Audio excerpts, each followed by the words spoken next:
Assalamualaikum warahmatullahi wabarakatuh. Selamat pagi waktu New York, di New York 8.32. Selamat malam waktu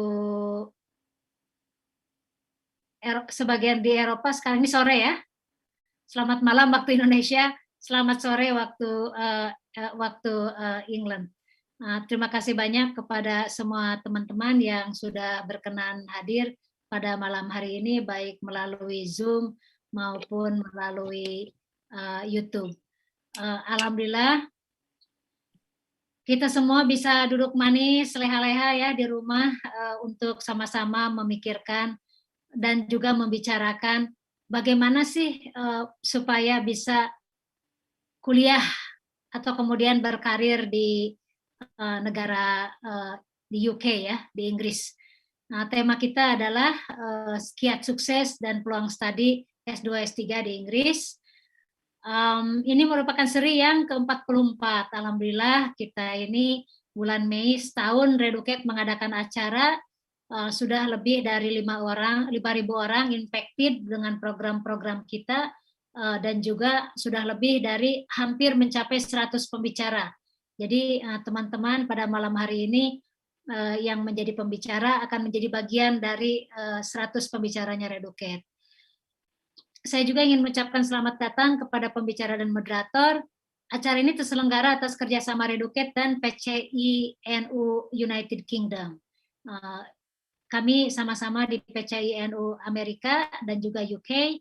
Jadi kita sangat senang sekali pada malam hari ini acara kita bisa lintas negara dan juga lintas organisasi PCINU di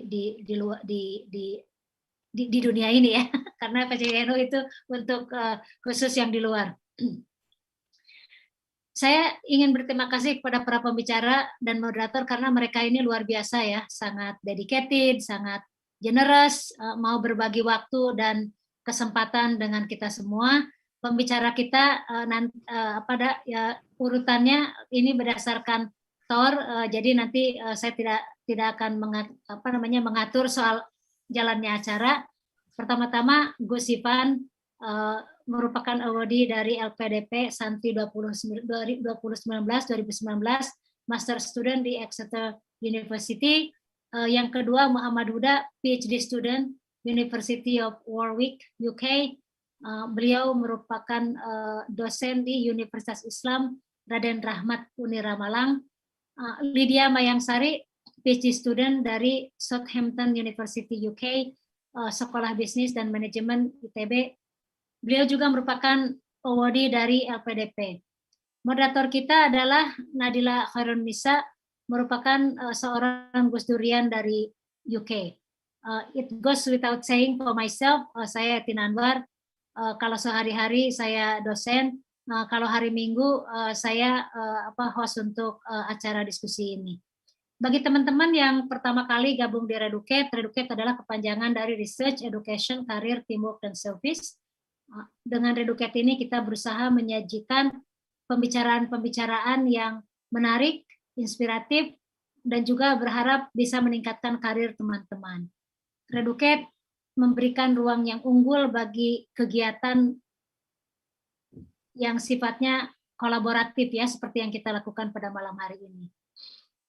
Tema kita itu berkenaan dengan sebetulnya mimpi banyak orang ya untuk kuliah di luar negeri. Mungkin ada teman-teman yang tidak berminat kuliah ke Inggris, tetapi teman-teman sebetulnya bisa mencari paralel informasi, sumber-sumber beasiswa dari mana. Persyaratan itu menurut saya hampir sama ya kalau ke luar negeri, kita harus punya kemampuan bahasa, kita harus memiliki IPK yang cukup, dan juga berkomunikasi dengan profesor dan lain-lainnya. Jadi kita ingin nih belajar dari teman-teman yang sudah sukses merambah di dunia pendidikan UK. Saya sendiri baru lewat aja ke UK itu, di airportnya. Jadi belum melihat keindahan UK itu seperti apa. Jadi kalau teman-teman punya mimpi yang dari UK nih, teman-teman punya mimpi untuk datang ke Amerika, saya juga punya mimpi untuk datang ke ke UK.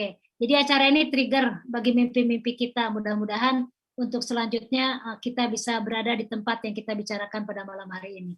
Untuk selanjutnya saya serahkan kepada Nadila. Silakan Nadila. Assalamualaikum warahmatullahi wabarakatuh. Thank you so much Mbak Etin sudah mengajak saya jadi moderator di event hari ini. Saya lihat para speaker juga semua tertulis di mana dari universitas mana dan education background-nya. Jadi saya juga mau sedikit cerita.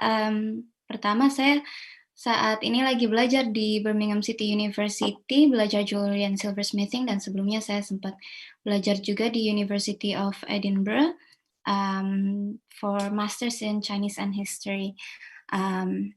Dan hari ini saya di sini mau jadi moderator untuk acara ini, di mana kita akan bahas bagaimana caranya belajar di UK, maupun dari persiapan sampai dari kehidupan sehari-hari di UK.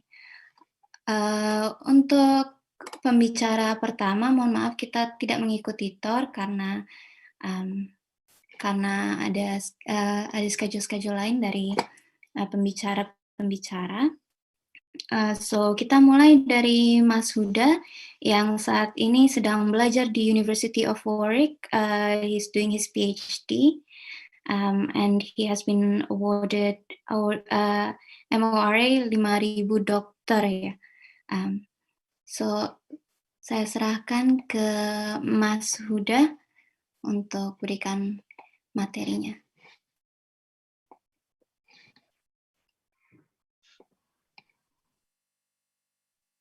Assalamualaikum warahmatullahi wabarakatuh. Waalaikumsalam warahmatullahi wabarakatuh. Ya, terima kasih atas kesempatan yang diberikan kepada saya. Saya share screen untuk slide yang akan saya tampilkan ya.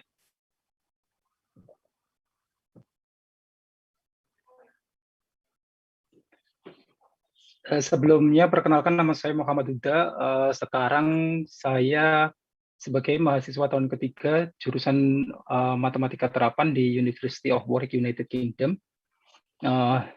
Saya ucapkan sekali lagi terima kasih atas undangannya untuk Bu Etin dan juga moderator yang memberi kesempatan kepada saya.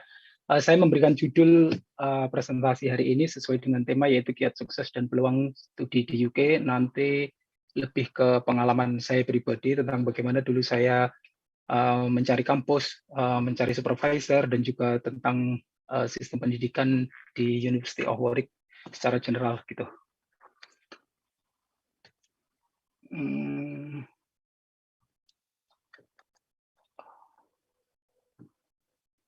Ini sedikit biografi saya.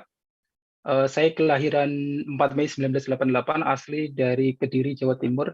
Saya menempuh pendidikan S1 di Universitas Negeri Malang, jurusan Pendidikan Matematika. Saya S2 ngambil Matematika Murni di Universitas Brawijaya angkatan 2011.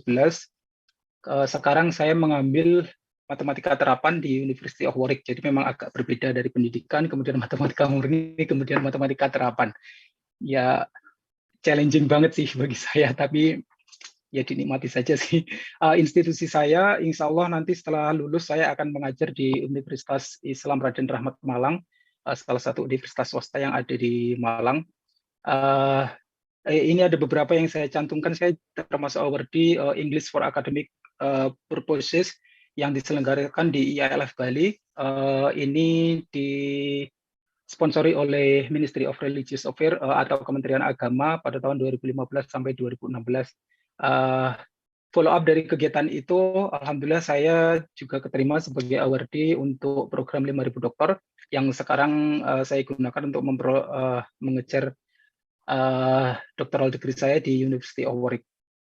Beberapa pengalaman saya ketika di UK yaitu saya sebagai tim guide untuk tim Indonesia di International Mathematical Olympiad tahun 2019 yang diselenggarakan di University of Bath. Kemudian hari ini baru saja saya sampai rumah menyelesaikan tugas dari kegiatan volunteer service di All England untuk membantu tim-tim teman-teman kita dari tim badminton Indonesia yang baru saja pulang hari ini. Oke, itu beberapa pengalaman saya. Kemudian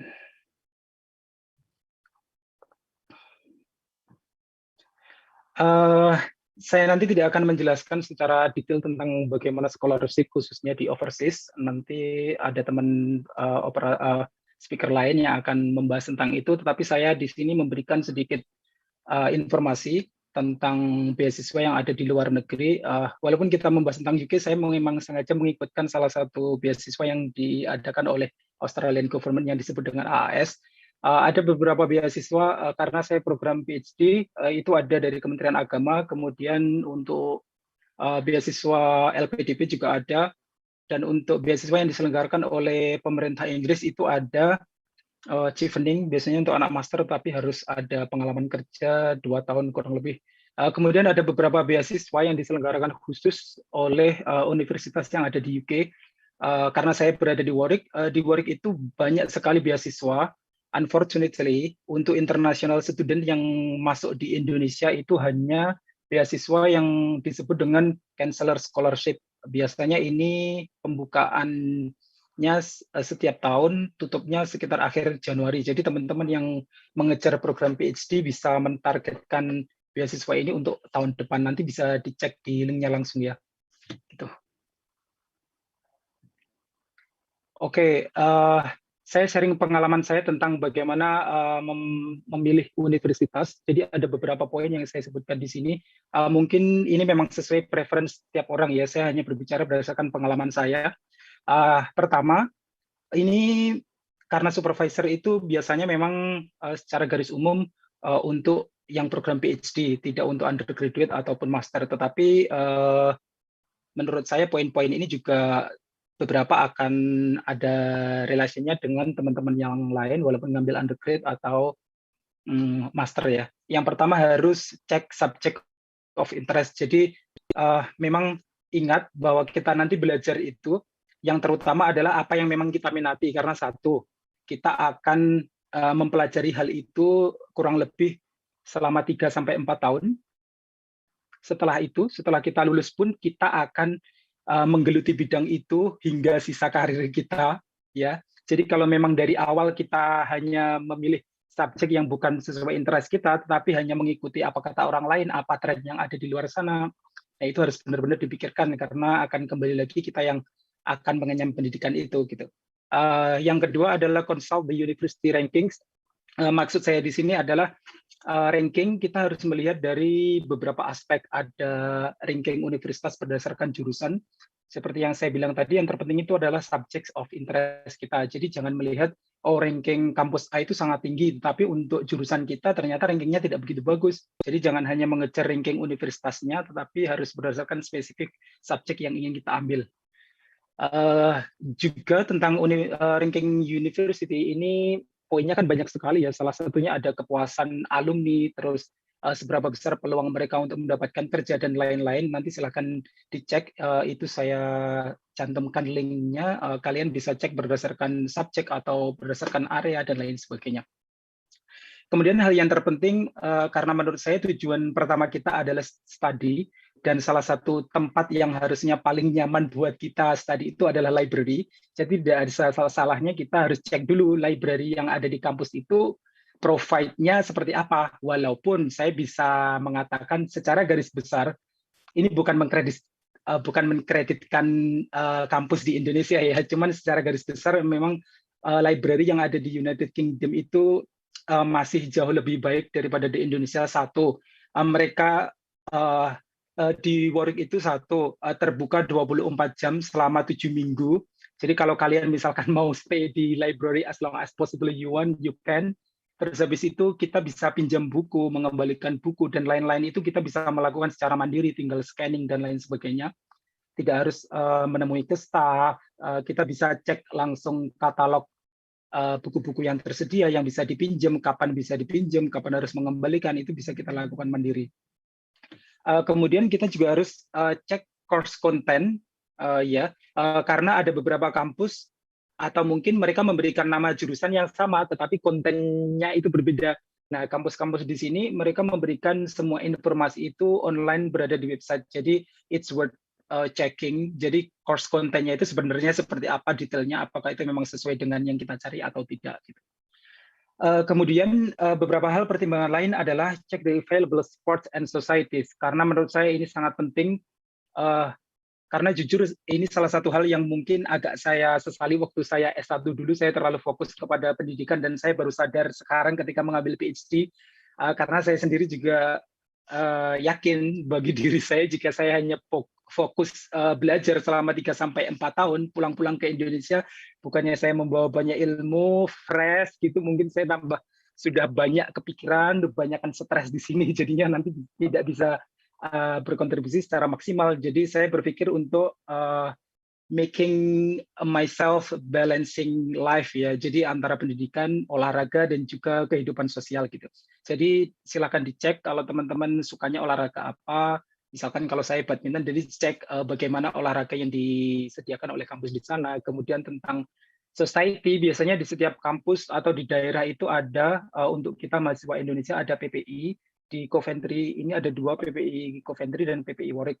Jadi itu salah satu komunitas juga yang sangat baik bagi kita, karena itu menjadi salah satu tempat pertama yang kita tuju ketika kita ada masalah, ketika kita perlu teman ngobrol dan lain sebagainya, karena well-being itu memang sangat penting ya. Despite another things ya tentang studi kita, tapi memang menjaga kesehatan mental juga sangat perlu. Kemudian yang terakhir mencari tahu tentang student accommodation. Ini tidak hanya on-campus accommodation, tapi juga akomodasi yang berada di luar kampus. Apakah memang akomodasinya itu dekat dari kampus, biayanya terjangkau, apakah keamanannya juga baik, dan itu semua bisa dicek melalui website universitas tujuan. Ini khususnya bagi teman-teman yang ingin menempuh PhD, ini berdasarkan pengalaman saya untuk mencari potensial supervisor, saya list beberapa poin di sini. Salah satunya pasti mencari uni or research institute yang paling relevan dengan research yang akan kita lakukan gitu. Sekali lagi jangan terpacu hanya karena tertarik dengan nama besar kampusnya, padahal di sana potensial supervisor yang bidangnya memang sesuai dengan yang kita minati tidak ada. Akhirnya kita terpaksa, karena saya ingin berada di kampus A, ya udah deh nggak apa-apa, saya nanti ngikutin apa maunya mereka gitu. Hati-hati, karena tujuan kita di sini adalah memperdalam ilmu yang sesuai dengan minat kita, sesuai dengan background kita gitu, bukan mengejar nama kampusnya itu sendiri gitu. Yang kedua, browse through the staff profiles on the university website. Jadi setiap website universitas itu ada informasi di sana. Kalian menginginkan jurusan apa, nanti ada kolom menu, biasanya yang disebut dengan people atau staff. Kita bisa cari informasi tentang daftar staff yang ada di sana, tentang expertise beliau apa saja, research yang diminati beliau apa saja, sehingga nanti bisa menyesuaikan dengan apa yang kita cari. Kemudian juga perlu dicek tentang prosedur bagaimana menghubungi potensial supervisor. Karena kita tahu setiap orang itu mempunyai personality yang berbeda, mempunyai preference bagaimana mereka di-approach oleh orang lain. Kadang kan ada juga seseorang yang tidak suka tiba-tiba mendapatkan email, mendapatkan tawaran mau gak jadi supervisor saya. Nah itu kan setiap orang berbeda. Siapa tahu memang ada prosedur khusus untuk menghubungi mereka yang disediakan oleh universitas. Jadi memang harus dicek di website universitasnya ya. Kemudian yang juga tidak kalah penting adalah prepare your research proposal. Khususnya untuk teman-teman yang ingin PhD, kita memang harus mempersiapkan research proposal terlebih dahulu sebelum kita apply, baik itu beasiswa ataupun apply ke kampus. Karena hal ini sangat penting ketika kita mencari potensial supervisor. Intinya, research proposal itu adalah sesuatu yang kita buat sebagai daya jual kita kepada supervisor gitu. Kita menawarkan ke mereka, research proposal saya itu seperti ini nih. Jadi kalau kita bisa membuat research proposal yang convincing banget ke supervisor, ya kemungkinan besar pasti mereka tertarik dong untuk menjadi supervisor kita gitu. Bahkan jika beruntung supervisor itu tidak hanya akan menerima kita, justru memberikan beasiswa ke kita juga gitu. Itu sangat memungkinkan sekali gitu. Jadi buat teman-teman yang ingin mencari beasiswa, bisa juga dari supervisor, bisa dicek di laman pribadi mereka. Biasanya mereka juga menawarkan research yang mereka inginkan apa, juga menawarkan beasiswa buat PhD student. Jadi saya selalu suka dengan istilah ini, strive for progress, not perfection. Saya yakin setiap orang tahu bahwa no one's perfect, tidak ada segala sesuatu di dunia ini, tidak ada yang sempurna. Jadi kalau kita mengerjakan sesuatu, menurut saya lebih baik kita fokus ke progres kita, apa yang menjadi target kita, ketimbang kita menginginkan segala sesuatu yang ingin kita peroleh itu sempurna, karena nanti tidak akan selesai gitu. Ini beberapa tips tadi yang beberapa kali saya sampaikan tadi. Saya membaginya menjadi 3, study, sport, sama society. Alhamdulillah di tahun pertama saya COVID outbreaks itu belum terjadi ya waktu itu. Jadi saya masih mengalami pendidikan di dalam kelas secara langsung. Dalam hal ini maksud saya di UK itu kita wajib 1 tahun untuk jurusan matematika itu yang namanya doctoral training. Jadi kita memang ngikut anak master yang mendapatkan program-program tambahan. Nanti jika memang dirasa layak, akhirnya kita bisa diakui sebagai PhD student. Dan kebetulan saya juga mengajar anak undergrad di sini, jadi saya kurang lebih juga tahu situasi berada di dalam kelas itu seperti apa gitu. Salah satu hal yang paling penting dalam hal study itu menurut saya adalah membuat planning ya, bisa daily, weekly, monthly, atau yearly. Daily di sini yang saya tekankan itu adalah membuat study rutin yang bagus, jadi agar kita bisa fokus. Misalkan setiap hari itu jadwal saya, ini tidak harus fokus ke jadwal saya.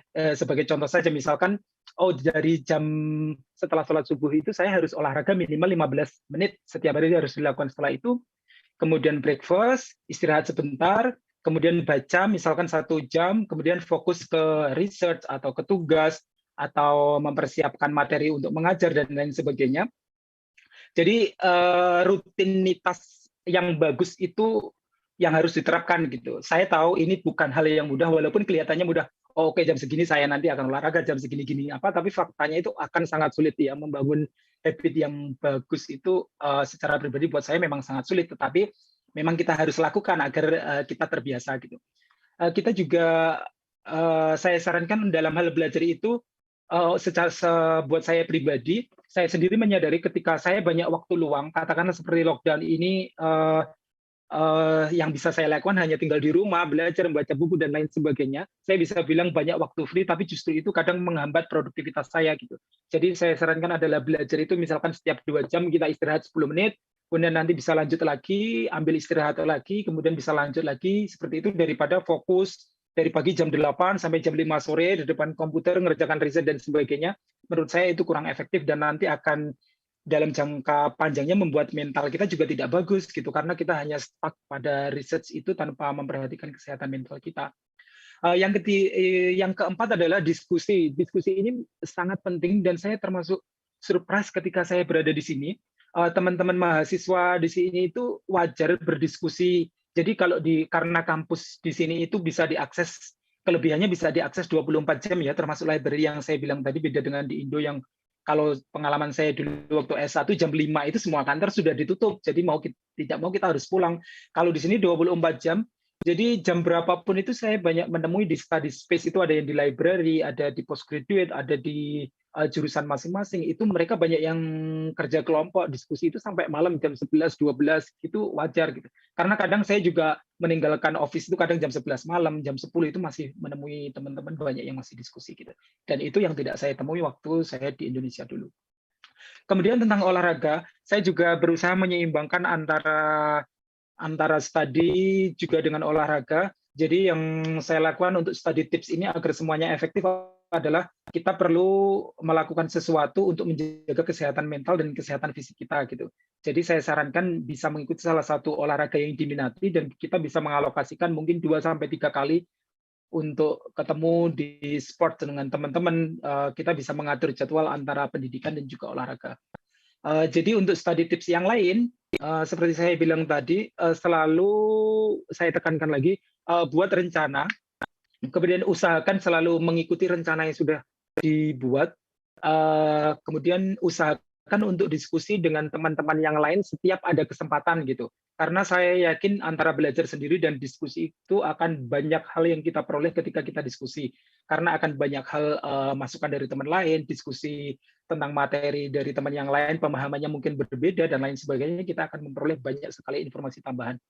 Kemudian ada society, usahakan, ini menurut saya pribadi, karena bagaimanapun kita hidup tidak di daerah kita sendiri gitu. Jadi usahakan untuk selalu keep in touch dengan teman-teman yang ada di society yang ada di sana, dalam hal ini PPI Warwick, agar kita selalu update dengan kondisi teman yang lain, kita bisa saling membantu, kita bisa saling support, karena permasalahan yang dialami kita dalam hal studi itu tidak melulu tentang ujian dan lain sebagainya ya. Ketika depresi tentang ujian dan sebagainya, kemudian ada permasalahan keluarga, ada permasalahan keuangan, yang beasiswa tidak cair-cair dan lain sebagainya, disitulah society itu sangat penting karena kita bisa sharing, kita bisa saling support satu sama lain.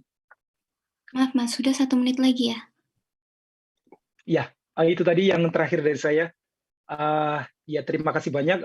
Kalau teman-teman mau memberikan pertanyaan langsung melalui email saya, boleh melalui Instagram atau Facebook, silahkan. Saya insya Allah akan dengan senang hati untuk menjawab dan membantu teman-teman sebisa saya.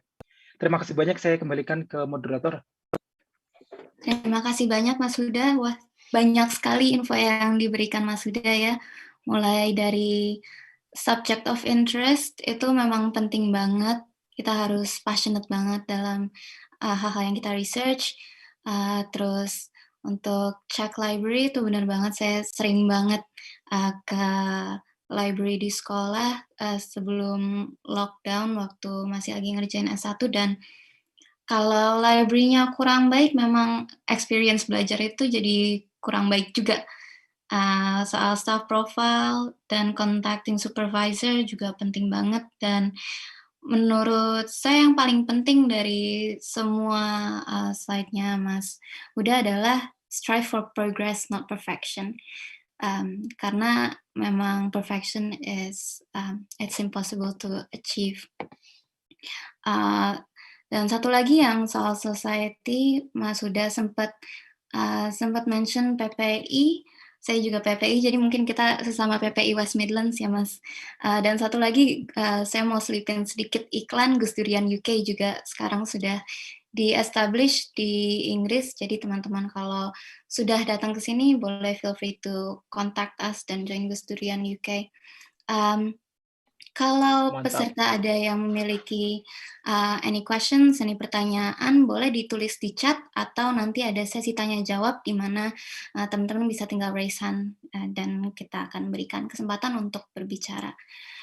The next speaker is Mas Irfan.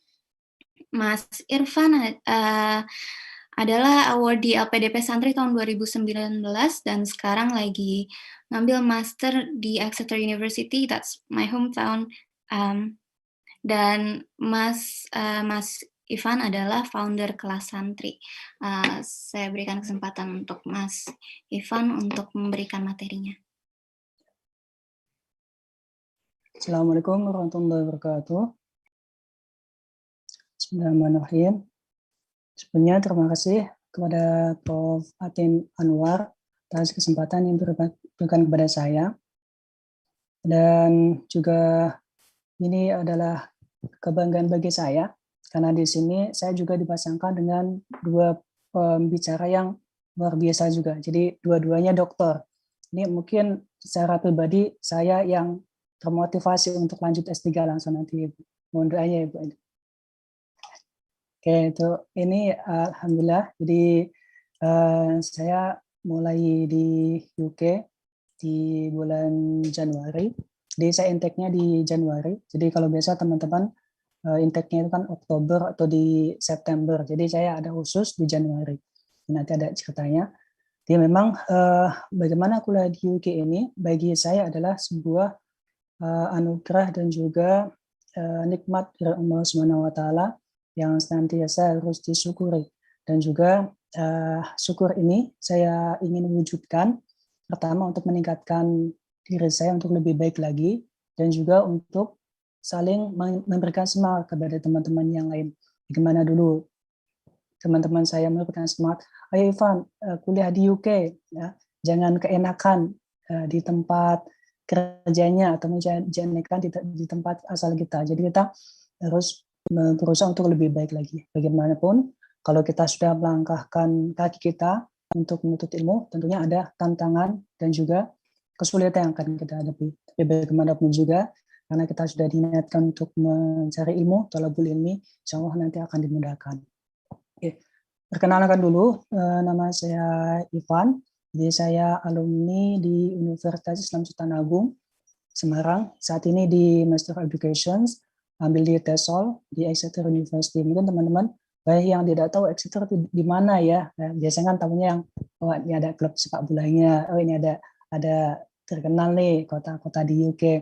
Exeter ini ada jauh di barat sebelah selatan, jadi paling ujung ya. Kalau teman-teman mau kemana-mana tuh susah, mau jalan-jalan tiketnya lumayan mahal kalau kereta. Jadi betul-betul fokus di sini. Oke, jadi waktu kuliah, alhamdulillah pernah di Maltres di Jawa Tengah. Kemudian pernah juga berkesempatan untuk di paper presenter di ISIC UK. Jadi dulu sempat ketemu dengan teman-teman di PP UK, dapat semangat ke sana untuk melanjutkan kuliah.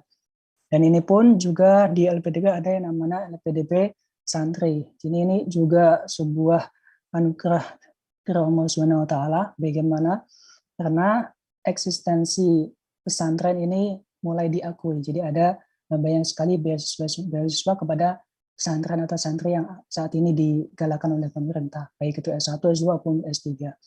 Dan kemudian saya juga pun sebagai pegawai di Yayasan Badawan Sultan Agung. Pada untuk ini juga aktif di PPIUK dan juga PCNNU. Dan kalau ditanya teman-teman mengapa kuliah di UK, jadi mungkin jawabannya ada macam-macam mungkin ya.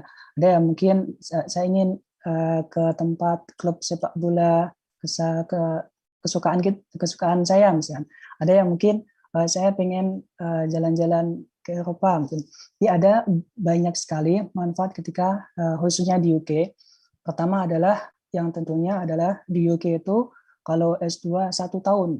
Ya kalau biasa teman-teman itu kan 2 tahun. Di tempat yang itu 1,5 tahun. Kalau di UK mostly karena adalah cepat karena 1 tahun. Dan tentunya ada konsekuensi di sini kalau sesuatu yang cepat harus diimbangi dengan usaha yang hebat ya. Jadi kuliahnya juga padat, kemudian assignment juga padat. Jadi tadi sudah dijelaskan oleh Mas Huda bagaimana kuliah di S3. Jadi kalau misalkan di S2 ini kita banyak juga di tugas-tugasnya. Tugas-tugasnya lebih banyak ke writing, ke assignment-nya, di essay-nya, kemudian portofolio dan lain sebagainya. Kalau biasa kan di Indonesia lebih banyak kita diskusi di kelas, ya, di sini pun juga banyak diskusi di sini, tapi lebih menekankan ke writing-nya. Dan itu pun ini yang beda dengan di Indonesia. Kemudian di sini juga ada community yang besar, jadi top 4 destination, jadi di UK, jadi setelah US, kemudian setelah Malaysia, sama setelah lagi Australia ya, Aussie, banyak teman-teman di sana.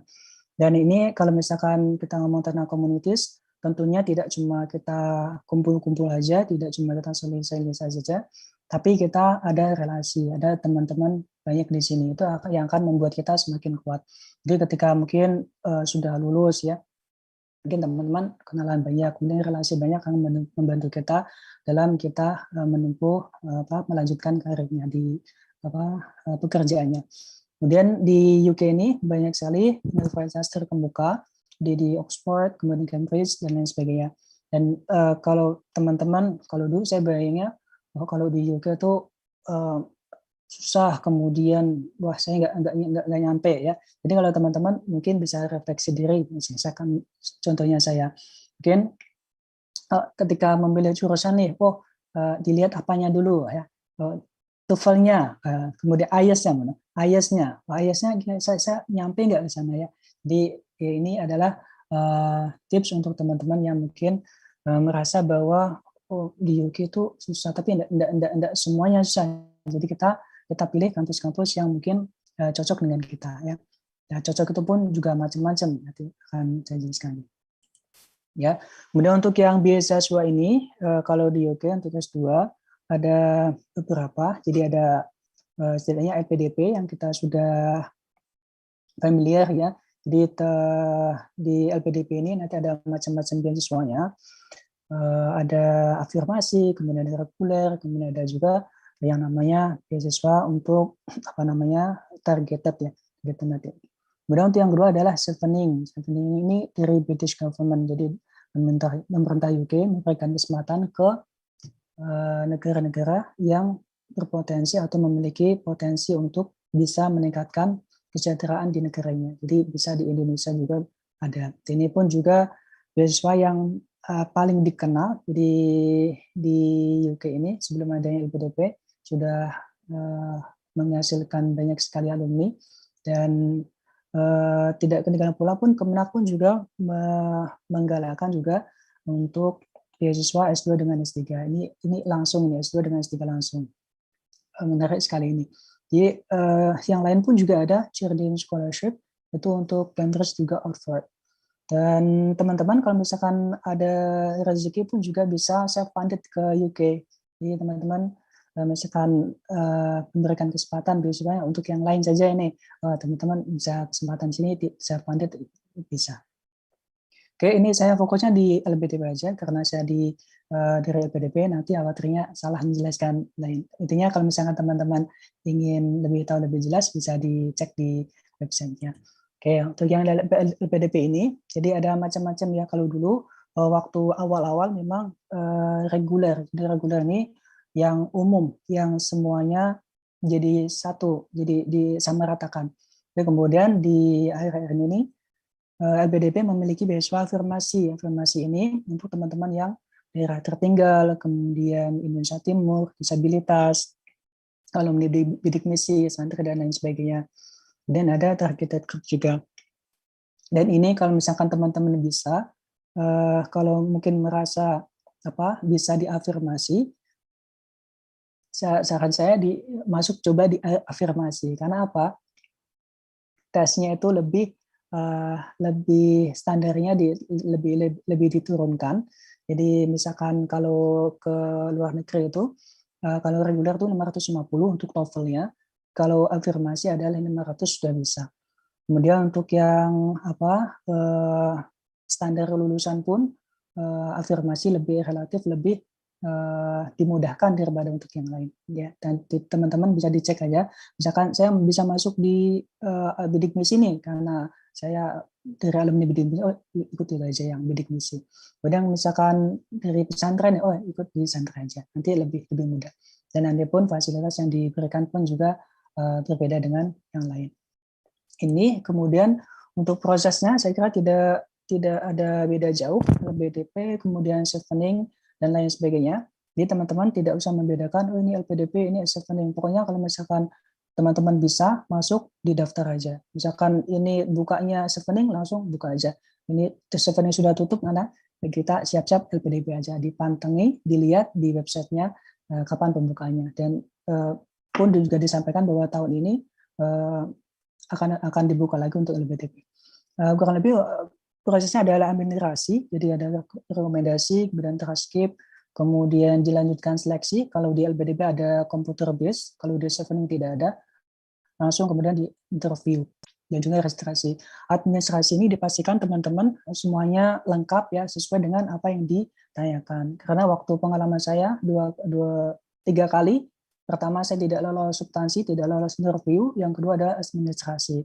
Kalau sedih kalau tidak lolos di administrasi, belum apa-apa sudah gagal dulu ya. Jadi cek dulu betul-betul teman-teman itu sesuai dengan apa yang diinginkan. Kemudian di seleksi komputer pun teman-teman juga bisa belajar seperti namanya tes TPA. Jadi tes TPA teman-teman ada filenya atau belajar di YouTube bisa. Saya dulu belajar di YouTube supaya bagaimana kita belajarnya supaya nilainya betul-betul tinggi.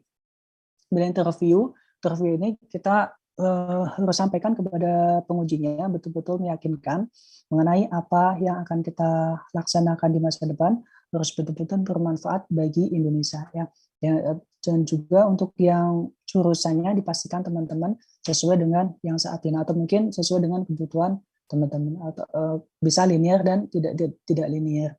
Kalau dulu pengalaman saya waktu mengajukan tidak linear gagal, jadi saya ya udah linear aja, udah bisa masuk. Kemudian untuk yang kampus, pastikan teman-teman kampus ini tadi disampaikan oleh Mas Huda tidak harus yang rankingnya tinggi ya, kalau bisa yang tinggi ya, yang tinggi Cambridge atau Oxford, tapi menyesuaikan dengan kita. Jadi kalau saya pilih 3 kampus sesuai dengan yang saya inginkan. Jadi ada TESOL, oke, kemudian ada IELTS-nya 6,5, oke. Jadi dulu kali 7 tidak berani, yang 6,5. Karena itu yang satu itu membutuhkan yang namanya sertifikat mengajar, jadi itu yang saya tidak punya, otomatis gagal, satu hilang kesempatan. Dan setelah lagi close border, jadi di negara lain di UK. Ya alhamdulillah saya dimasukkan di Exeter juga. Nah,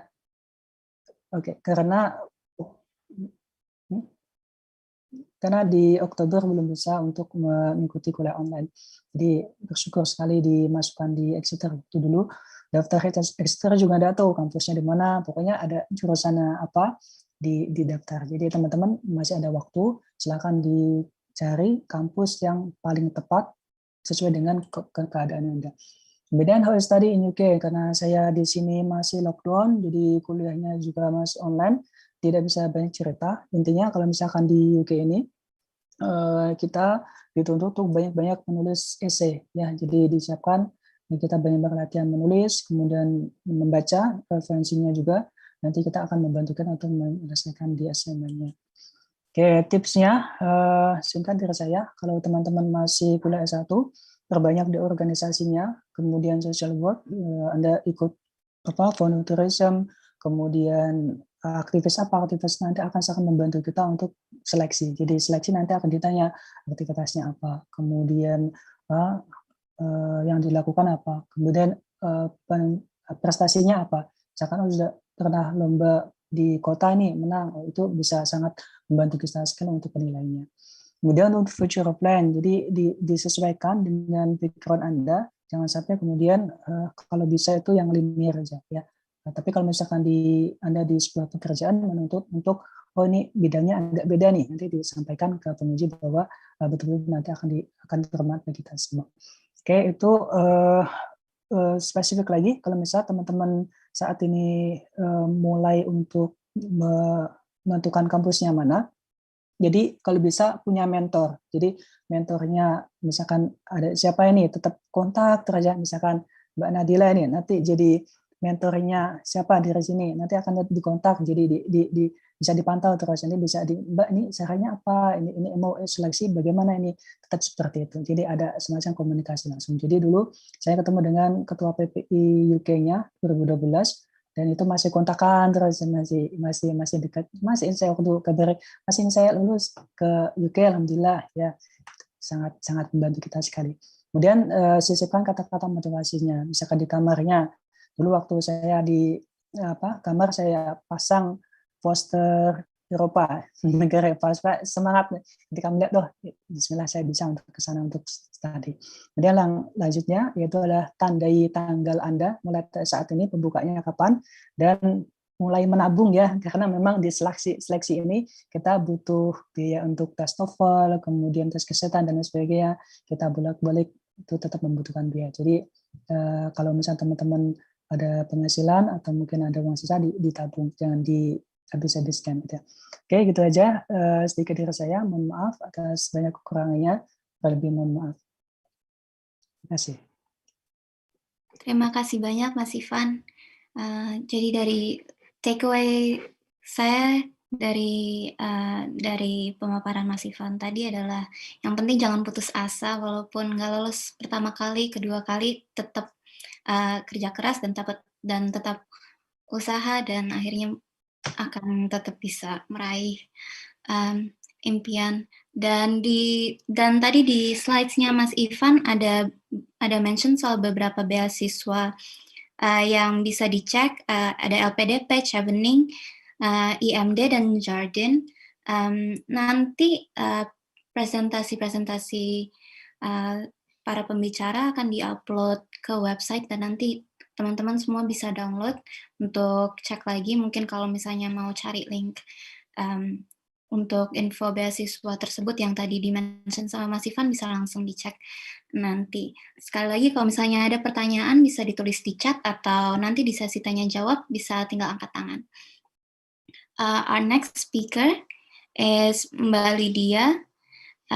Mbak Lydia adalah awardee LPDP Budi dan PhD student di Southampton University, dan juga lulusan ITB. Mbak Lydia, saya silakan untuk memberi pemaparan materinya. Iya, Tolong terima dibuka kasih kameranya. ya. Gimana? Ya, sudah. Ya, silakan. Oh iya, terima kasih. Assalamualaikum warahmatullahi wabarakatuh. Terima kasih kepada Profesor Etin atas kesempatannya. Dan assalamualaikum juga kepada teman-teman semua yang sudah berkumpul di sesi diskusi interaktif dan semoga mendapat bermanfaat ya dari sesi ini. Mohon ditampilkan untuk screen-nya, materinya boleh ya? Iya, terima kasih Pak Aryo. Oke, mungkin bisa di full screen ya.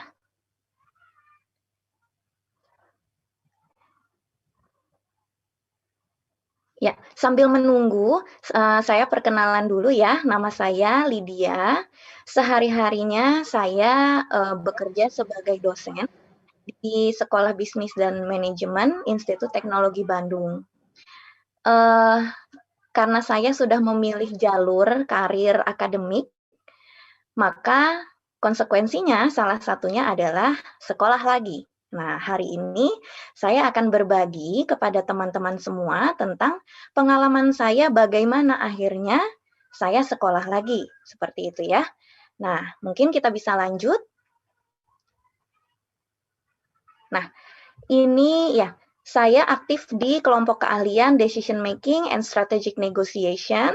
Jadi methodologically saya nggak asing sama kualitatif, kuantitatif, permodelan, simulasi, kira-kira seperti itu.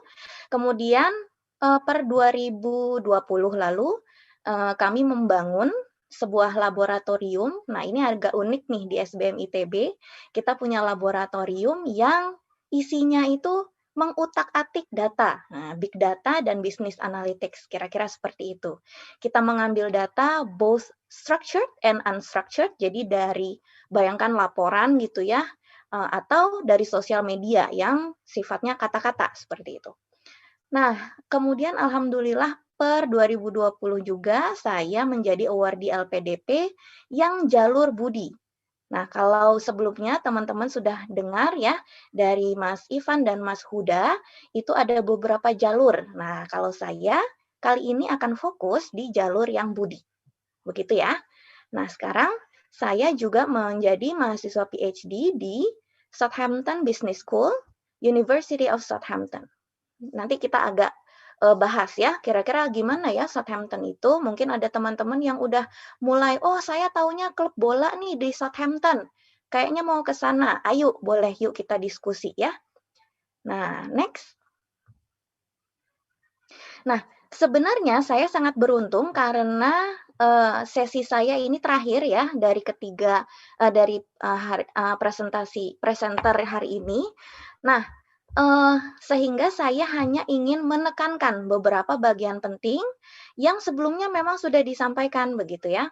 Nah, kalau saya boleh saran teman-teman, ketika dalam proses mempersiapkan gitu ya untuk sekolah lagi, yang pertama itu adalah koreksi niat ya. Kalau mungkin Mas Huda dan Mas Ivan tadi sudah menyinggung ya, kenapa ya kita harus sekolah lagi gitu. Nah, itu kalau menurut saya memang itu adalah yang paling penting karena seperti yang sudah kita tahu bahwa ruh dari seluruh amal itu adalah niat. Ya kan, bagaimana nanti kita akan di hari akhir nanti kita akan dievaluasi mau melakukan apapun itu tergantung niatnya. Kenapa akhirnya saya sharing ini ke teman-teman? Karena at the first time saya akhirnya memutuskan untuk sekolah lagi itu mungkin agak melenceng niatnya. Jadi kalau di dunia akademik, mungkin teman-teman yang di sini ada yang memilih jalur akademik juga, somehow the tension or the pressure is quite big gitu ya. And somehow you just need some time to just pause. Jadi kayak pengennya pause gitu, kayak berhenti sejenak, minum air, istirahat, oh enggak gitu ya. Nah, somehow itu mungkin agak salah di awal. Sehingga sama seperti Mas Ivan, saya juga sempat tidak lulus LPDP waktu itu. Seleksi LPDP-nya agak terhambat karena mungkin kalau saya koreksi diri saya, mungkin pada saat itu niat saya masih salah. Seperti itu. Dan ada alasan lainnya, yaitu atasan. Karena konteksnya adalah saya sudah menjadi pegawai full time, sudah menjadi dosen full time, sehingga restu dari atasan itu sangat penting.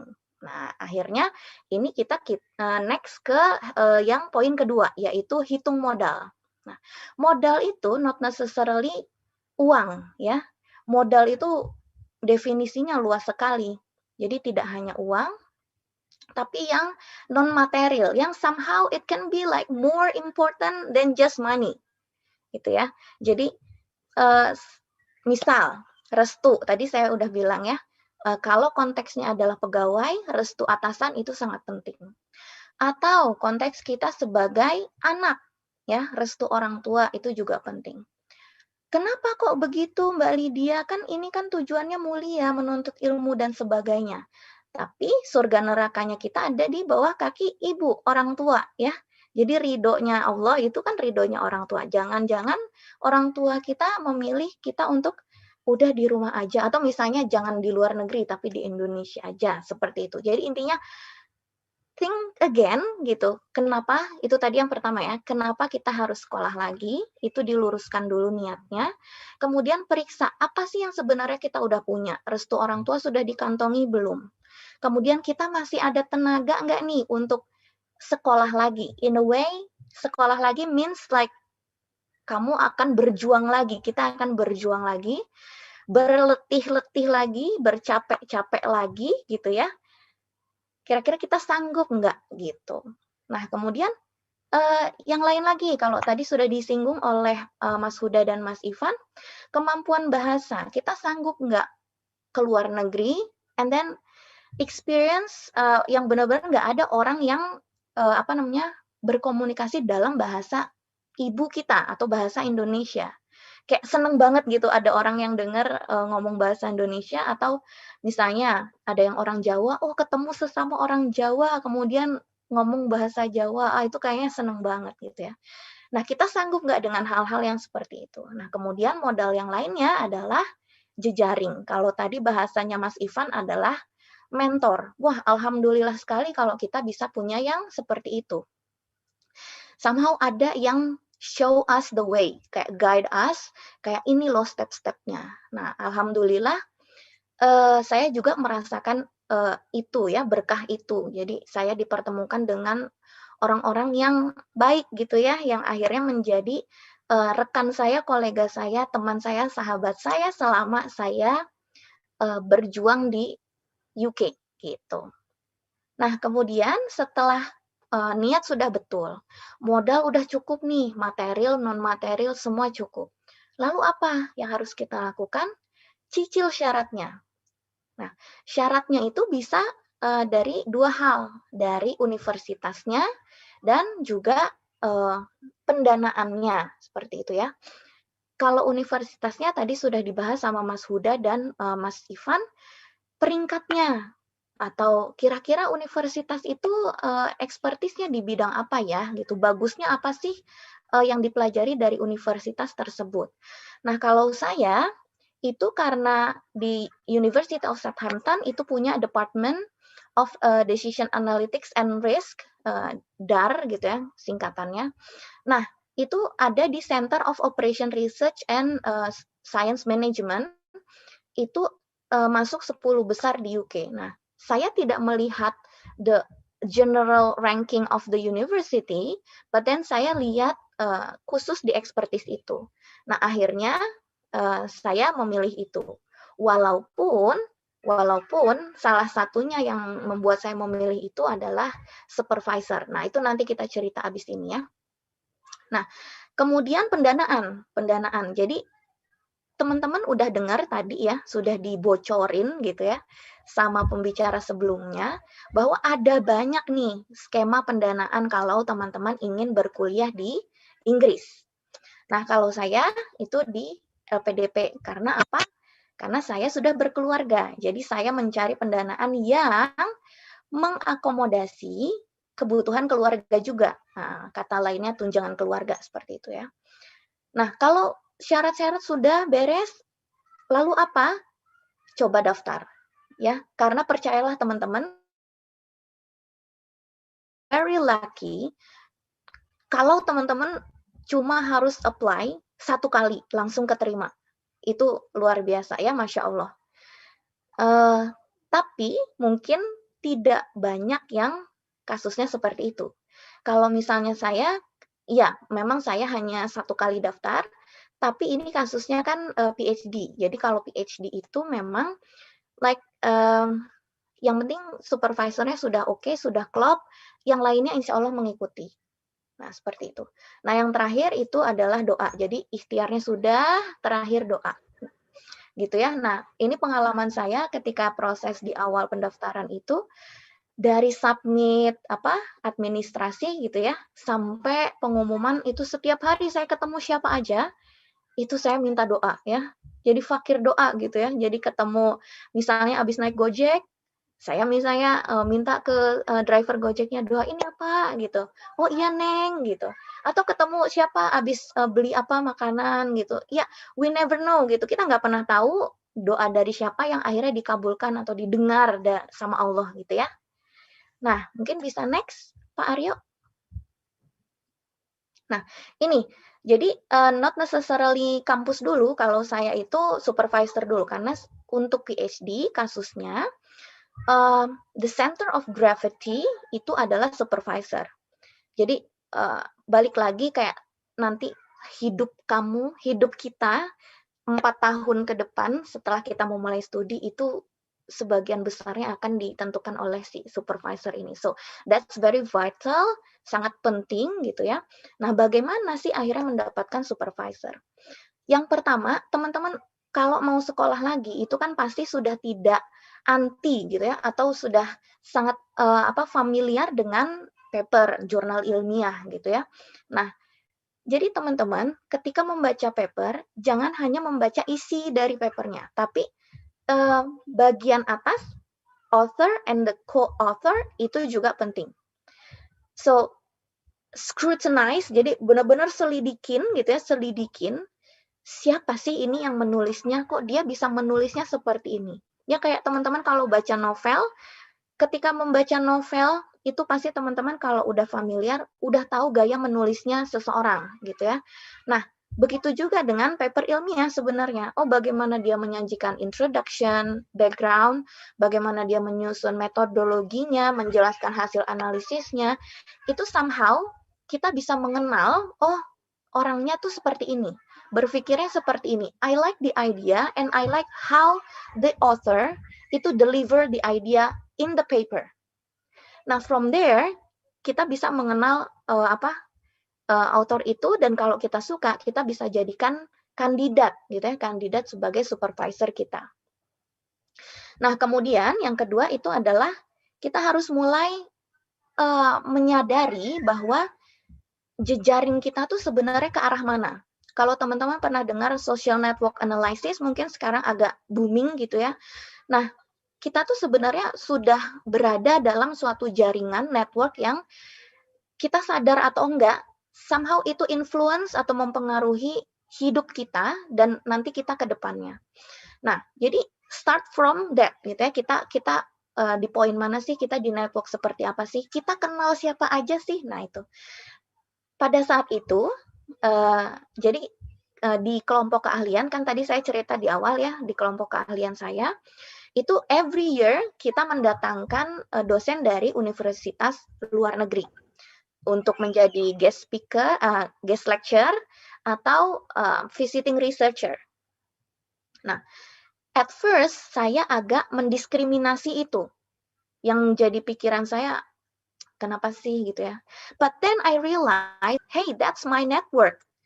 If we do good, kalau saya berbuat kayak perform baik gitu ya, memberikan pelayanan yang baik dalam artian dalam proses pengajaran saya menemani ikut mengajar yang baik, kemudian ketika riset saya juga perform yang baik, dan itu akan menjadi bekal buat saya ke depan. Nah, itu akhirnya saya lakukan.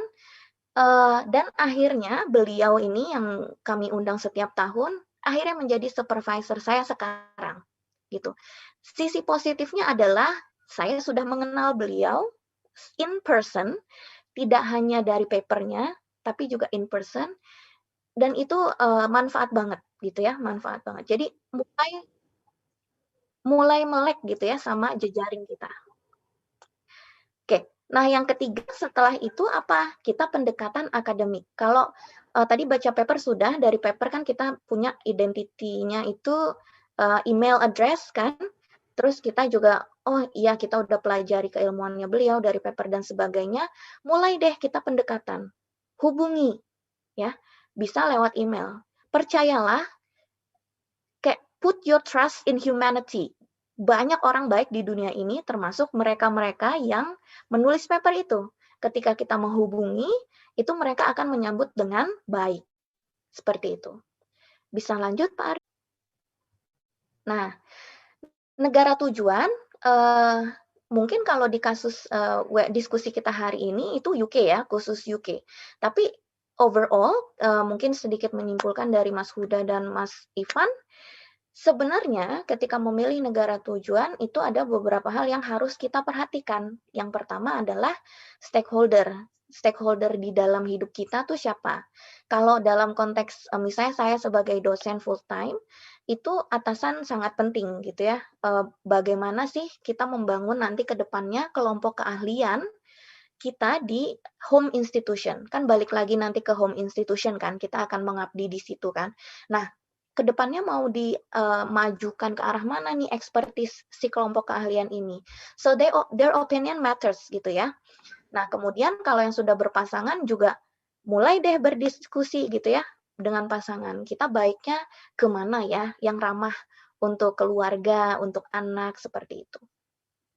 Dan pemberi dana, kalau kasusnya LPDP tadi Mas Ivan bilang, kita tuh sudah punya list negara yang memang bisa kita tuju seperti itu. Nah, if we go below that, kita nggak akan keterima, gitu ya. So kita harus memilih yang dari pilihan yang sudah disediakan, gitu. Nah, itu terkait dengan ranking dan sebagainya.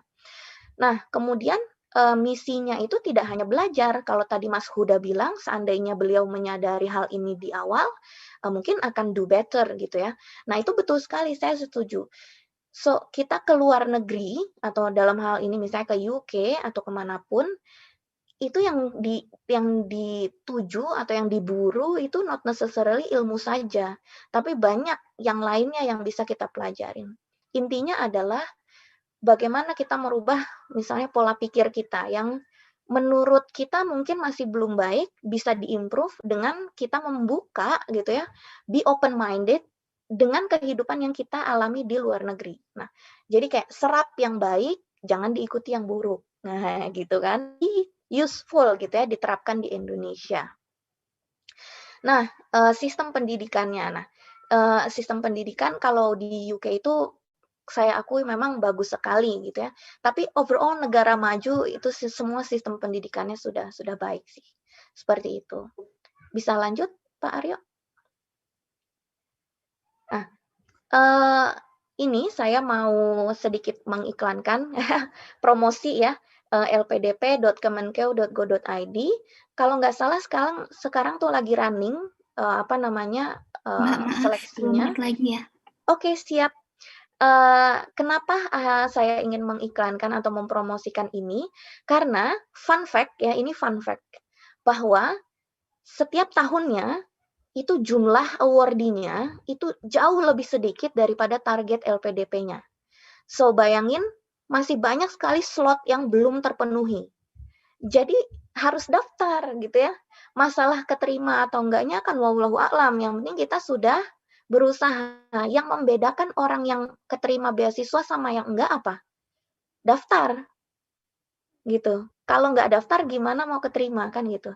Jadi intinya bayangin ilustrasinya seperti itu, jadi kesempatannya masih banyak sekali. Nah, next. Nah, ini saya mau tekankan gitu ya, ketika proses seleksi beasiswa, apapun itu, tapi saya percaya itu works untuk semua beasiswa, tapi ini khusus LPDP mungkin ya, sempurna di setiap proses seleksi. Walaupun itu baru administrasi, jangan ada sedikit pun di pikiran kita bahwa LPDP akan memahami ketika kita melakukan kesalahan, kekeliruan dalam mengupload dokumen di proses administrasi. Jangan berharap itu. LPDP tidak akan melakukan atau tidak akan berusaha mengerti apapun kesalahan kita, walaupun sedikit, gitu ya. IELTS-nya masih kurang tapi diupload, itu sudah tidak memenuhi syarat, gitu. Di setiap proses seleksi ya, administrasi, kemudian tes potensi akademik, wawancara, dan sebagainya. Nah, semuanya itu teman-teman transparan. Jadi, administrasi nggak lolos itu bisa ditanyakan alasannya kenapa. Jadi, bukan tipe beasiswa yang ya pokoknya gitu, nggak bisa diukur, oh bukan LPDP banget gitu ya. Semuanya prosesnya transparan dan semua terukur. Di poin ini, semua terukur. Jadi, hasilnya itu bisa dipertanggungjawabkan. Kuncinya adalah jujur, kalau memang kita kurang, jangan terus memaksa kayak appeal gitu ke LPDP, saya kan gini, padahal memang kurang gitu. Nah, kemudian mumpuni gitu ya, yang terakhir. LPDP itu alhamdulillah menanggung komponen pembiayaan yang menurut saya sih komprehensif sekali, semua aspek dilihat gitu ya. Keluarga, penelitian, sampai asuransi kesehatan itu dilihat, dibiayai. Yuk Mas, next. Nah, selanjutnya gimana teman-teman? Ayo mulai ya. Saya doain teman-teman yang di sini dimudahkan prosesnya, persiapannya, seleksinya sampai akhirnya bisa lanjut sekolah ke luar negeri ya. Mulailah, yuk kita mulai dari hal yang kecil dan secepat mungkin. Kalau Mas Huda tadi bilang set your target, atau Mas Irfan juga tadi bilang intinya kita harus punya target. Yuk kita mulai gitu. Next. Udah. Terima kasih dan semoga sukses semua teman-teman. Wassalamualaikum warahmatullahi wabarakatuh. Waalaikumsalam warahmatullahi wabarakatuh. Terima kasih banyak Mbak Lydia dengan presentasi yang sangat thorough. Jadi tadi banyak key points yang sudah di-cover sama Mbak Lydia dan sama pembicara-pembicara lainnya yang sama Mbak Lydia di underline lagi, seperti kita harus koreksi niat, kita harus hitung modal yang bukan cuma dari definisi uang saja, tapi juga dari definisi kemampuan, restu, dan tenaga. Dan kita juga harus ingat bahwa ke luar negeri bukan hanya untuk mencari ilmu, tapi juga untuk mencari amal. Untuk next session, kita bersiap-siap untuk sesi tanya-jawab yang akan take time around half an hour, jadi setengah jam. Kalau misalnya ada yang memiliki pertanyaan untuk para pembicara, mohon tulis saja di chat atau bisa angkat tangan juga. Saat ini udah ada 2 partisipan yang sudah mengangkat tangan, so let's see siapa saja.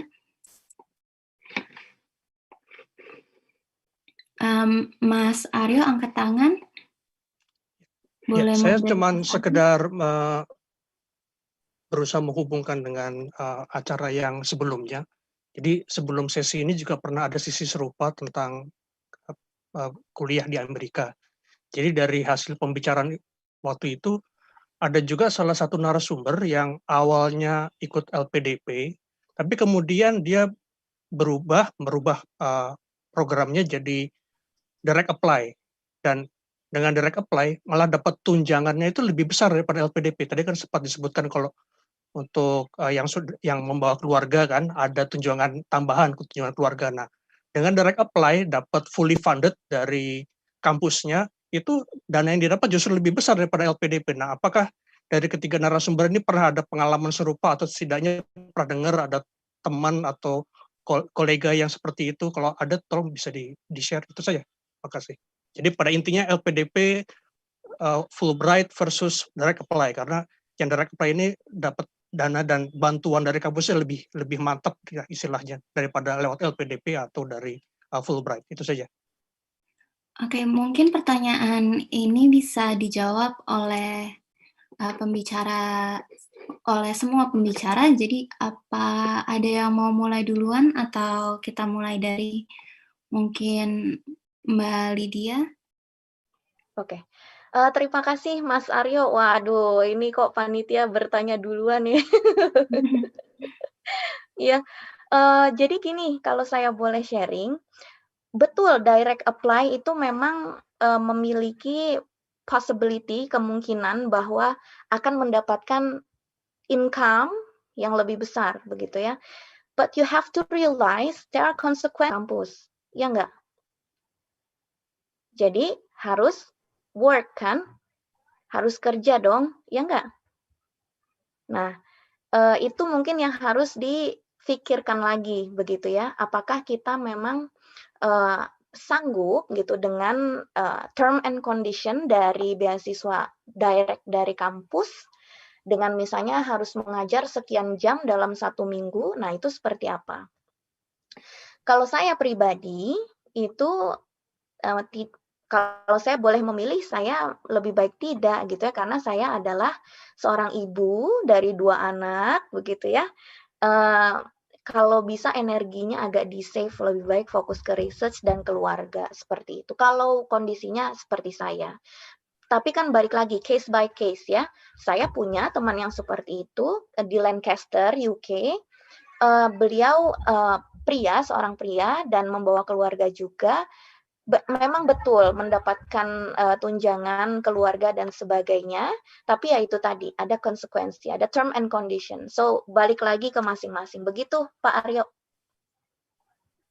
Siap. So kalau dari Mbak Lydia, cek dulu mungkin terms and conditions untuk soal bagian kerjanya dari universitas. Apakah ada masukan dari Mas Ivan dan Mas Huda? Oh, saya tidak ada sih Mbak pengalaman yang kayak gitu. Ya, Tapi saya yakin LPDP ataupun beasiswa lain yang disediakan pemerintah Indo juga mencakup minimal standar untuk kehidupan di daerah yang kita tuju kok. Siap. Kalau Mas Ivan, apakah ada tambahan? Oke, kalau gitu kita move on to the next question. Yang raise hand ada satu lagi, tapi sepertinya tadi ada yang duluan nulis di chat. Dari Mbak Widya Fajariani, terima kasih atas materi yang diberikan. Untuk beasiswa LPDP, khususnya S3, apakah pengalaman kerja menjadi salah satu hal yang penting untuk diprioritaskan? Jadi, apakah cuma pengalaman akademis atau harus ada pengalaman kerja juga untuk apply ke LPDP? Mungkin kita bisa tanya Mas Ivan duluan sekarang.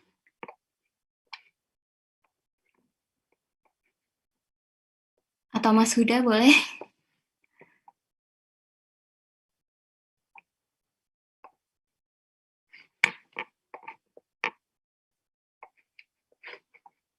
Mungkin masih di mute ya.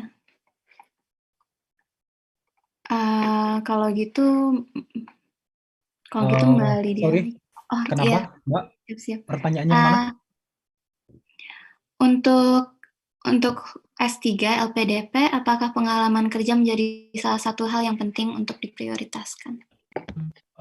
Untuk LPDP kayaknya Mbak Lydia lebih tepat ya untuk menjawab karena Mbak Lydia lagi kalau gitu. Silakan Mbak Lydia. Siap.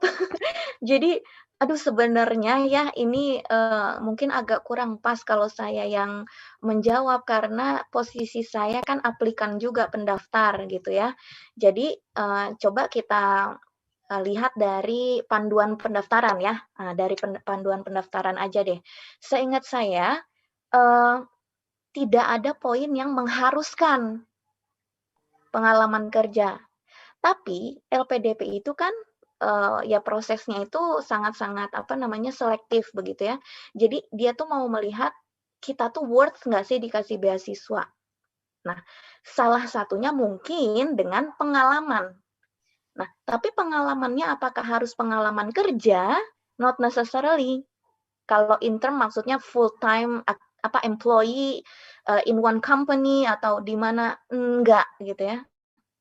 Nah, tapi pengalamannya lebih ke kita berbuat gitu ya, kita berkarya. Enggak harus di tempat kerja, kita volunteer di mana atau social work di mana.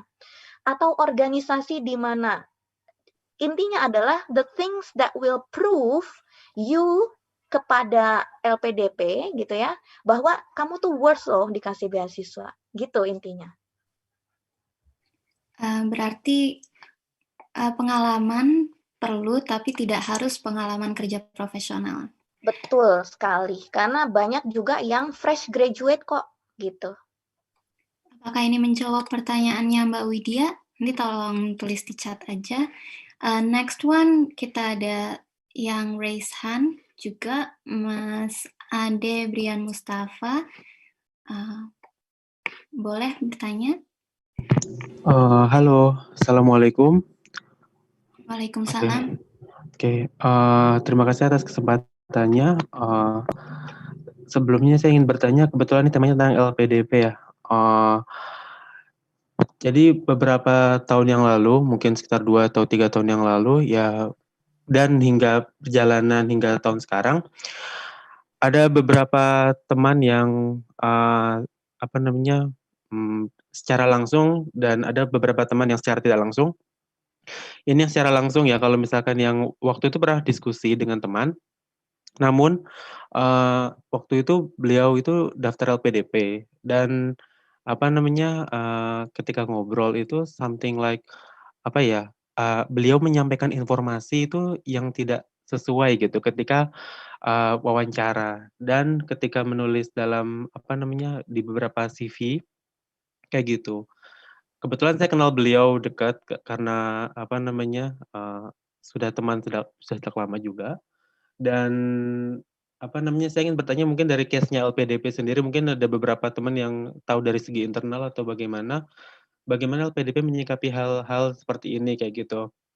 Karena tidak sedikit juga ada dari cerita dari teman saya juga yang daftar misal LPDP jalur yang prasejahtera.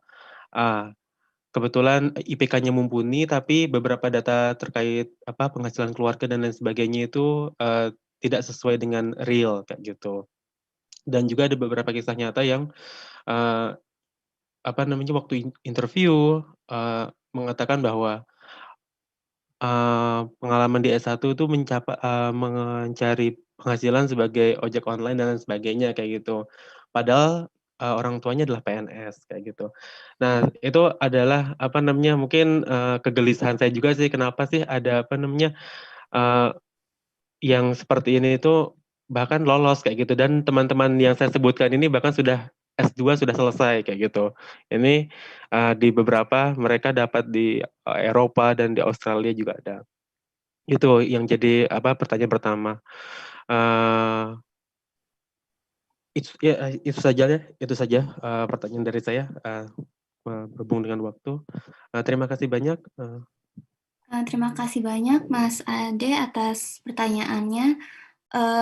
Menurut saya pertanyaan ini mungkin lebih tepat kalau diberi ke orang LPDP daripada mahasiswa-mahasiswa yang apply ke LPDP. Jadi untuk pertanyaan ini saya mohon maaf, saya skip dulu untuk kali ini. The next question, ini ada next statement dulu dari Mbak Ayu Ulia. Cinta sekali dengan gaya public speaking Mbak Lydia, terima kasih.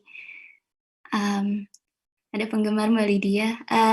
Dan pertanyaan setelahnya, LPDP katanya kuota sering tidak terpenuhi, padahal pendaftar banyak. Seperti apa proses penilaiannya? Kalau ini saya rasa juga mungkin lebih baik ditanya kepada yang melakukan proses di LPDP daripada mahasiswanya juga. Dan yang pertanyaan kedua, first impression, saya sangat tertarik belajar di UK karena merupakan negara yang maju dan dosen saya kebanyakan lulusan UK. Tapi sebagai penggemar badminton, saya sangat sakit hati dengan kejadian yang terjadi kemarin. Ini mungkin lebih tepat saya jawab sebagai perwakilan dari PPI Birmingham ya, karena ini memang terjadinya di Birmingham. Biasanya di UK memang peraturan memang sangat penting, dan masalahnya kemarin itu memang tim Indonesia sempat dapat kontak dengan orang yang sudah positif COVID. Namun kalau lebih anything further than this question, sebenarnya kita juga tidak bisa komen karena ini adalah wewenang KBRI. Tapi kalau di UK memang kalau menurut teman-teman, apakah kerasa bahwa peraturan lebih penting daripada perasaan? Atau mungkin saya bisa bantu jawab ya yang terkait dengan hal ini, karena kebetulan saya organizer-nya juga. Mas Huda memang di tim ya. Iya, jadi ada beberapa hal yang perlu diluruskan. Kemarin saya ngobrol sama Pak Dubes juga. Satu, memang kebijakan itu munculnya kan dari NHS, dari kebijakan pemerintah Inggris, jadi tidak ada hubungannya dengan All England sama BWF. Hanya saja memang kesalahan dari BWF itu tidak memberikan pemberitahuan sebelumnya bahwa jika ada kejadian hal seperti ini, seharusnya tim Indonesia datangnya lebih awal, jadi undangan dari mereka untuk datang ke All England lebih awal, jadi bisa karantina dulu, persiapan, jika semuanya sudah oke, jadi bisa main gitu. Cuman undangannya kan memang beberapa hari sebelum All England dan semuanya baik-baik saja. Nah, jedar tiba-tiba dapatlah informasi seperti itu, heboh dunia persilatan. Akhirnya kan jadi seperti itu. Jadi memang begitu. Cuman kalau ada pernyataan tentang apakah di Inggris memang lebih mengutamakan peraturan daripada perasaan, ya nggak gitu juga. Di mana-mana memang semuanya pasti menerapkan peraturan sesuai dengan prosedur gitu kan. Cuman yang menjadi masalah adalah bagaimana ketika kita menerapkan peraturan itu gitu. Jadi bukan karena ada banyak teman-teman yang bilang konspirasi kayak nggak mau Indonesia menang dan lain sebagainya. Saya juga ngobrol sama beberapa pemain di Indonesia itu, berharap jangan teman-teman menyalahkan tim-tim dari negara lain karena mereka memang tidak ada hubungannya dengan keputusan tidak diperbolehkannya tim Indonesia main gitu. Kayaknya itu aja deh Mbak yang bisa saya sampaikan. Iya betul, jadi ini memang peraturan dari government sebaiknya kita ikuti saja.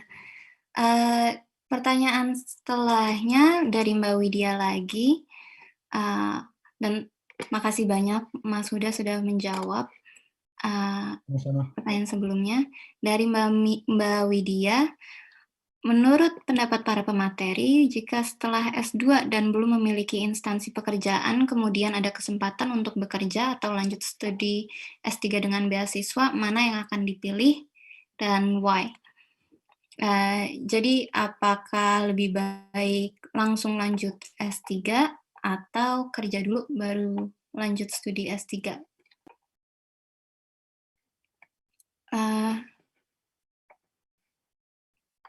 Siapa yang mau jawab? Mbak Lydia, Mas Irfan, Mas Huda? Ya, boleh deh. Coba ya. Jadi gini, Mbak Widya, kalau saya balik lagi ke pernyataan pertama ya tadi di presentasi saya, tahap pertama tadi apa? Koreksi niat ya. Nah, apakah kita S3 itu untuk mencari kerja yang lebih baik saja tujuannya atau ada yang lebih besar dari itu? Gitu. Maksudnya coba itu dipikirin dulu gitu ya. Buat apa kita S3, buat apa? Jadi buat apa itu dulu yang dimantepin gitu ya. Nah, kalau memang at the end of the day Mbak Widya percaya ya karena memang saya sudah memutuskan memilih gitu ya jalur akademik sebagai jalan hidup saya seperti itu. Nah, jadi mau nggak mau harus sekolah lagi S3 gitu. Nah, berarti yang harus dilakukan adalah cari dulu home institution-nya kalau saya lebih memilih seperti itu gitu. Jadi nggak apa-apa kita mulai dari level bawah gitu ya di jalur akademik kalau di mungkin bahasanya asisten ahli gitu ya atau bahkan di bawahnya lagi gitu ya di bawahnya lagi asisten ahli nggak apa-apa gitu tapi at least kita sudah berada di home institution yang jelas so when we come back kita udah tahu kita mau kemana gitu walaupun memang banyak saya dengar cerita pengalaman dari teman-teman sekitar saya yang S2-nya bareng gitu ya S2-nya bareng kemudian beliau itu lanjut S3 langsung gitu ya sementara saya akhirnya mencari kerja dulu gitu. Nggak apa-apa gitu. Mungkin mereka menunggu 1 tahun dulu gitu ya. Tapi finalnya gitu ya, akhirnya mereka mendapatkan juga home institution. Tapi memang ada trade off gitu ya. Waktu balik lagi. Tidak langsung dapat, tapi at least 1 tahun dulu mencari ya kan, kerja yang lain dulu, apa dulu, tapi akhirnya dapat gitu. Alhamdulillah yang saya kenal, alhamdulillah circle saya, network saya, itu semuanya akhirnya gitu ya bergabung ke institusi pendidikan gitu ya, yang akhirnya setelah menyelesaikan S3 gitu ya, walaupun ada waktu itu tadi. Jadi kalau saya pribadi, itu saya lebih memilih mencari home institution dulu, walaupun memang nggak apa-apa langsung S3, tapi itu trade off-nya, waktu. Nah, kan tiap kita memiliki kondisi situasi masing-masing. Kira-kira dengan kira-kira konsekuensi tersebut masih oke nggak kayak gitu? Siap. Dari Mas Huda atau Mas Ivan, apakah ada tambahan lagi? Oh, iya, kalau menurut saya memang preferensi ya. Jadi kalau saya pribadi sih sebenarnya memang yang pertama adalah di mana ada kesempatan ambil saja gitu. Kalau saya sendiri, saya lebih cenderung menyelesaikan studi saya. Misalkan saya dulu ada kesempatan, saya lebih preference menyelesaikan studi, habis itu fokus deh, entah ngajar, entah pengabdian research dimanapun, jadi tidak akan kepikiran untuk studi lain dan sebagainya. Karena setiap orang kan punya preference kayak, aduh kalau nanti saya sudah kerja itu takutnya nanti saya sudah dapat uang, sudah enak-enakan kerja jadi males belajar misalkan. Jadi kan tergantung. Nah, kebetulan saya orangnya seperti itu, jadi memang agak susah fokus. Jadi lebih ke studi selesaikan dulu, semuanya selesai, fokus ke pengabdian mengajar di kampus atau dimanapun itu begitu. Jadi tidak ada pikiran untuk nanti harus sekolah lagi, membangun semangat memulai lagi setelah kerja kemudian harus belajar lagi kayak gitu. Jadi setiap orang kan punya preference dan setiap individu pasti lebih tahu tentang diri mereka sendiri. Jadi menurut saya list apakah preference kalian itu kerja dulu, kemudian pertimbangan lain apa, kalau misalkan langsung studi itu apakah dari segi finansialnya sudah oke, dari hal-hal yang lain juga sudah settle atau belum, jadi di list akhirnya nanti bisa mempertimbangkan mana yang lebih baik gitu, apakah kerja dulu atau langsung lanjut studi. Mungkin dari Mas Ivan? Ya, menyambung. Jadi saya mengubah sedikit pertanyaannya karena saya masih S2, dia belum bisa menjawab itu ya. Jadi saya ubah dikit pertanyaannya, kalau sudah lulus S1 mau kerja dulu atau lanjut kuliah dulu, atau mau nikah dulu atau kuliah dulu ya. Ini sama-sama itu pertanyaannya, juga dilema juga. Jadi memang kita kembalikan ke teman-teman ya. Kalau saya pribadi waktu itu memang karena kebutuhan dan juga karena dalam hati saya waktu dulu kita kuliah satu pengennya kerja kemudian nikah dulu. Jadi makanya kayak gitu. Kerja nikah, hati tenang, kemudian kita lanjutkan untuk bisa kuliah. Itu untuk saya. Jadi tapi yang di garis bawah adalah tadi disampaikan oleh Mas Huda. Jadi saya keenakan nih kerja sama keluarga, mau kuliah jadi ogah-ogahan. Jadi ini harus teman-teman pun juga perhatikan juga. Jadi ketika sudah melakukan satu hal, di target, tapi kita laksanakan dengan sepenuh hati. Jangan sampai kemudian, oh saya udah target ini mau kuliah dulu, tapi yang lain ketinggalan. Tapi saya mau kerja dulu, tapi lupa dengan kuliah. Jadi diseimbangkan. Baik, makasih banyak Mas Ivan, Mas Huda, dan Mbak Lydia.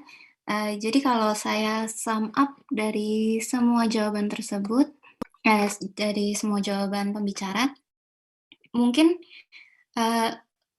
case-nya setiap orang akan beda dan tergantung dengan tujuan setiap orang yang lagi memikirkan apakah mau kerja dulu atau S3 dulu, karena memang jalurnya akan beda ketika kerja dulu dan ketika langsung S3.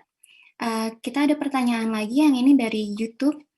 Ada yang bertanya di comment section, apakah bisa ambil program S3 tambahan bila sudah punya gelar S3?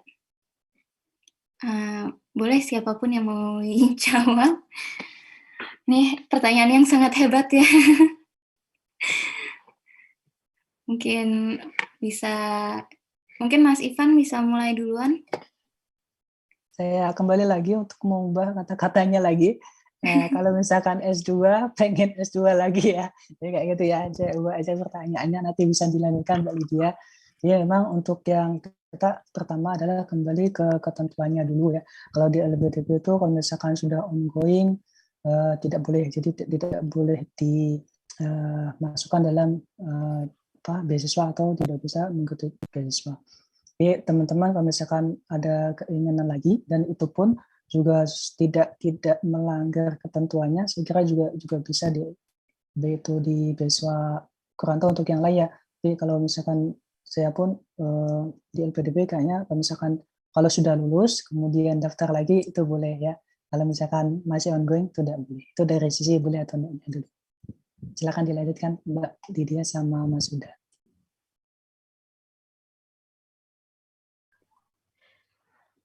Enggak, pertanyaan Mbak saya Lydia ini. dulu, monggo. Boleh Mas Huda, ini cuma saya ini agak kaget ya dengan pertanyaannya. Enggak tahu sih kalau dengar-dengar dari kolega saya, mereka itu pulang sekolah S3 itu ya sudah cukup gitu, 1 kali aja lah S3 seumur hidup gitu ya, heeh. Mungkin ini luar biasa semangatnya, nggak apa-apa ya, nggak apa-apa, tiap orang kan beda. Mungkin kalau saya sih pribadi udah sekali, udah alhamdulillah, ini juga semoga lulus ya, minta doanya, alhamdulillah ya. Insya Allah ya, semoga lancar gitu. Cuma ya itu balik lagi, kayak kenapa harus sampai 2 kali, kenapa gitu, nggak tahu sih saya. Cuma ya itu, kalau saya cukup sekali. Gimana Mas Huda nih?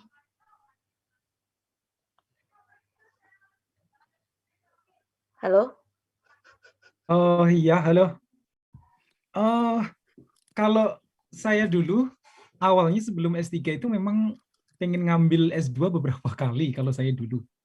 Karena belum punya pengalaman S2 di luar negeri ya, waktu dulu kepikirannya seperti itu. Sempat daftar juga sih, cuman akhirnya ternyata kesempatan saya untuk S3 akhirnya datang. Akhirnya ya udah deh untuk ngambil S2 lagi nggak jadi, akhirnya saya fokus ke S3. Mungkin idealnya ketika entah siapapun itu belum ngambil S3, mikirnya saya pengen deh S3 di sana selesai, nanti coba lagi yang lain. Tapi kalau sudah mengalami S3, saya kagum juga ya kalau sudah ngambil S3 beneran, kemudian selesai pengen ngambil lagi. Oke, saya sampai speechless juga sih Mbak sebenarnya.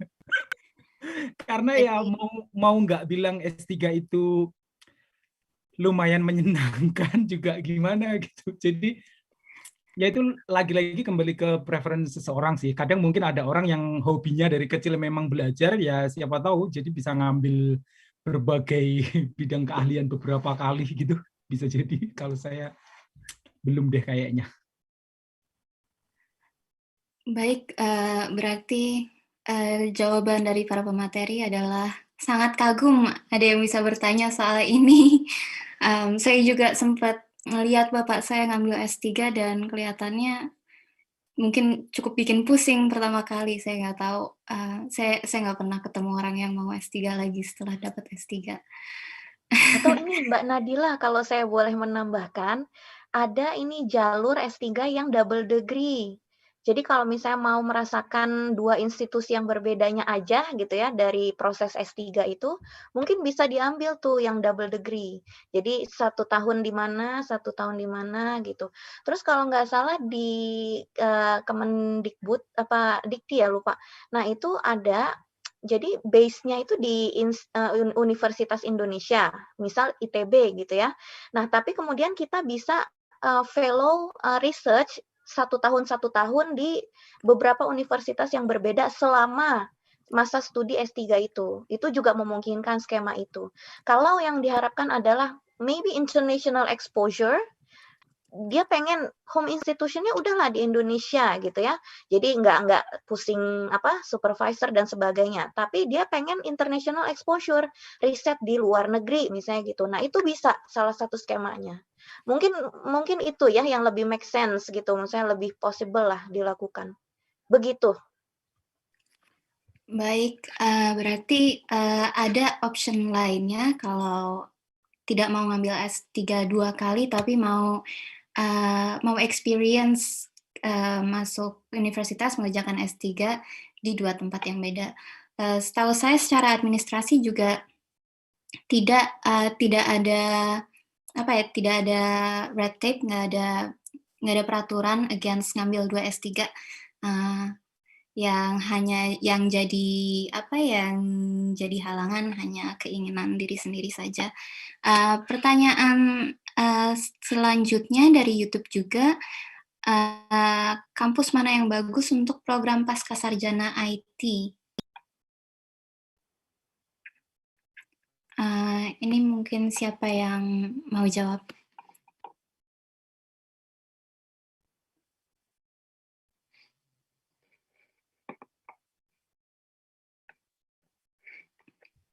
Kalau IT mungkin tadi pemateri tidak ada yang ngambil IT ya kalau nggak salah. Iya, tidak ada kebetulan. Tidak ada yang ngambil IT. Jadi mungkin sarannya seperti tadi aja, kalau misalkan mau fokus kampus di UK untuk yang kampus terbaik IT, nanti bisa filter dari list yang ranking tadi berdasarkan subjeknya IT, nanti bisa dilihat mana kampus yang terbaik untuk jurusan IT gitu. Kayaknya salah satu cara cepat tahunya itu sih. Betul. Ada satu pertanyaan lagi juga terkait Pascasarjana Seni Rupa atau visual communication yang mungkin lebih baik untuk di Google juga karena bukan expertise-nya para pemateri mungkin ya. Jadi selanjutnya mungkin karena tidak ada pertanyaan lainnya, masukan dikit. Oh, boleh. Oh, tapi nggak seni rupa sih. Ada teman saya yang sedang apply ke UCL, tapi arsitektur. Ya memang beda sih, tapi mungkin di UCL seni rupanya bisa bagus juga, mungkin bisa dicek nanti. Karena teman saya waktu itu cerita kalau untuk arsitektur UCL sangat bagus dan dia kekeh pengen nyoba masuknya ke sana gitu. Dan untuk sementara masih nolak kampus yang lain, nggak tahu juga kenapa, karena katanya yang bagus di sana. Mungkin bisa dicek profilnya UCL, siapa tahu seni rupa dan ini mungkin agak nyambung, bisa masuk juga. Jadi tadi UCL, dan kalau saya juga boleh kasih masukan, berhubung saya juga sekarang lagi ngambil desain, Birmingham City University, kalau nggak salah De Montfort juga ada. Jadi ada beberapa kampus, tapi sekali lagi mungkin harus lihat tujuan setelah S2-nya, apakah mau masuk ke desain yang lebih konseptual atau mau desain yang lebih komersial, itu saja. Selanjutnya mungkin saya mau minta tolong para pemateri untuk memberikan closing remark. Mungkin kita mulai seperti tadi waktu kita memaparkan materi, mulai dari Mas Huda dulu, setelah itu Mas Ivan, dan setelah itu Mbak Lydia. Itu tadi pertanyaan referensi untuk apply program itu belum dibahas, apakah masih ada waktu? Oh, referensi untuk apply program. Ini pertanyaan tepatnya apa ya, referensi untuk apply program Pascasarjana? Kalau yang dari saya tangkap itu, kalau apply Pascasarjana kan butuh reference kan. Kadang-kadang orang merasa bingung apakah minta referensi dari dosen atau dari pihak lain gitu. Karena yang setahu saya harus dosen atau minimal pembimbing akademik yang paling mengenal, tapi mungkin dari narasumber ada pengalaman berbeda. Izin menjawab, jadi kan biasanya 2 ya, diminta referensi itu 2 kan biasanya, ya nggak? Nah, yang pertama itu pasti dosen pembimbing, ya. Masa kerja menyelesaikan skripsi, kan kalau S1 tuh skripsi, itu kan seminimal-minimalnya berapa? Setahun kan? Nah, jadi 1 tahun bagaimana orang itu bekerja, itu kan sudah terlihat. Jadi sangat-sangat penting untuk meminta pendapat dosen pembimbing. Yang kedua ini yang opsional, jadi pilihannya agak lebih luas gitu ya. Tergantung kita mau menunjukkan sisi apa dari diri kita. Seperti yang saya bilang, tidak harus misalnya profesional gitu, tapi misalnya organisasi. Suka banget organisasi sampai levelnya nasional, misalnya pernah kepanitiaan apa dan dekat dengan si ketuanya misalnya. Itu bisa kita minta referensinya. Jadi teman saya yang mendaftar ke Harvard University yang ilmu politik tuh, beliau itu pernah menjalankan sebuah kepanitiaan bersama Ibu Yeni Rahman misalnya. Nah, itu referensinya dari beliau langsung. Nah, itu bagus juga misalnya gitu. Atau yang lain lah, tidak harus akademik, intinya seperti itu. Siap. Apa Mas Ivan dan Mas Huda apakah mau menambahkan?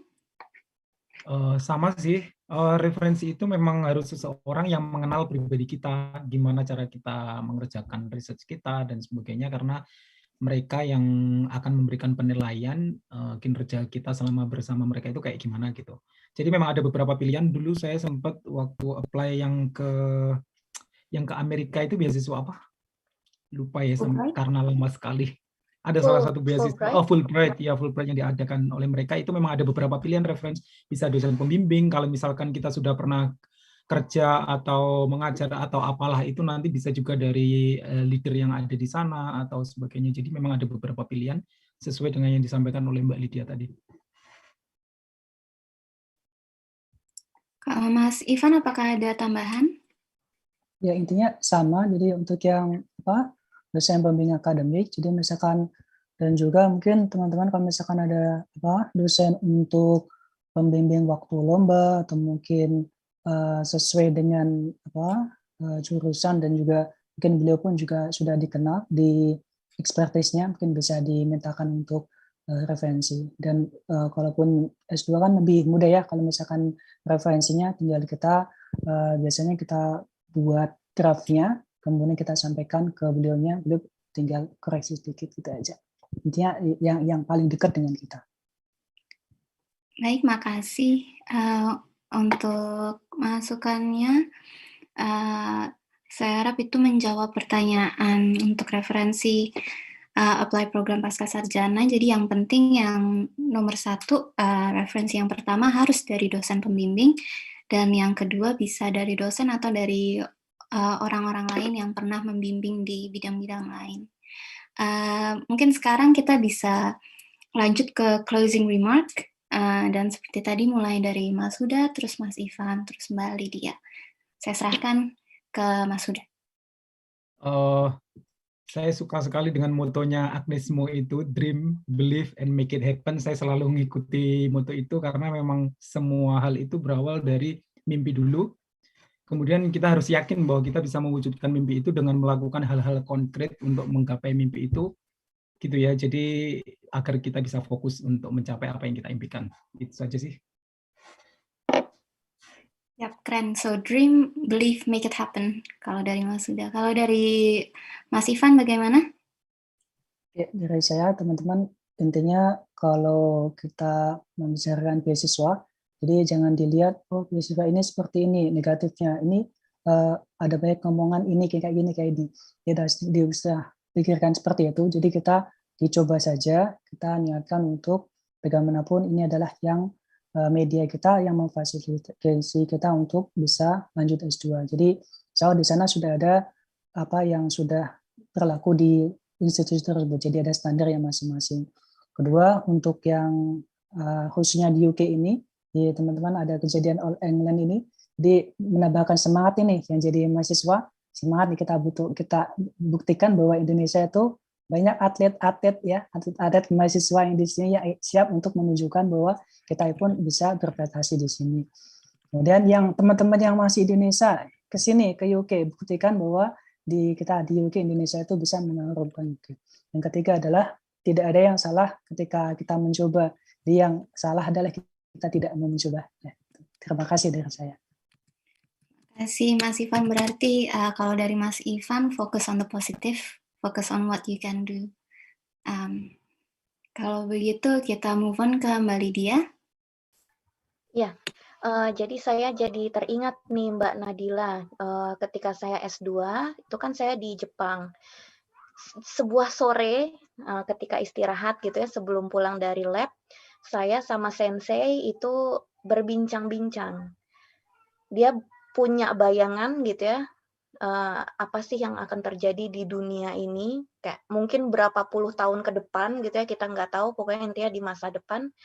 Dia tuh berharap orang dari Indonesia atau negara-negara berkembang lainnya itu makin banyak yang mengunjungi atau menuntut ilmu ke negara yang lebih maju.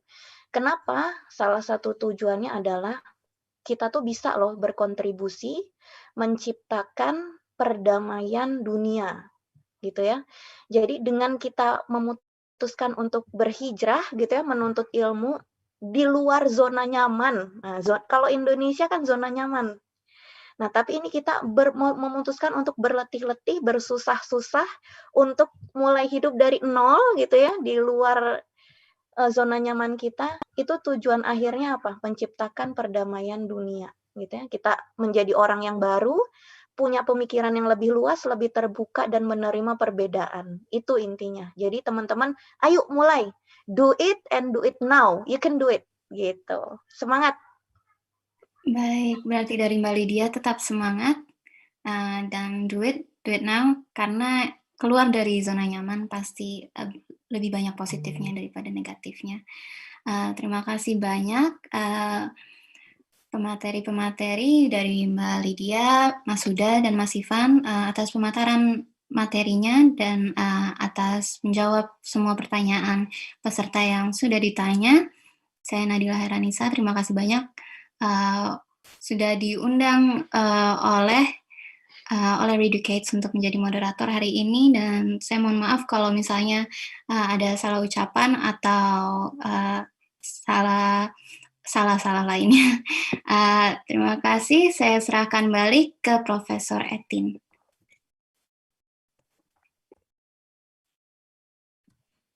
Terima kasih banyak kepada moderator yang sudah memimpin jalannya acara dengan sangat baik.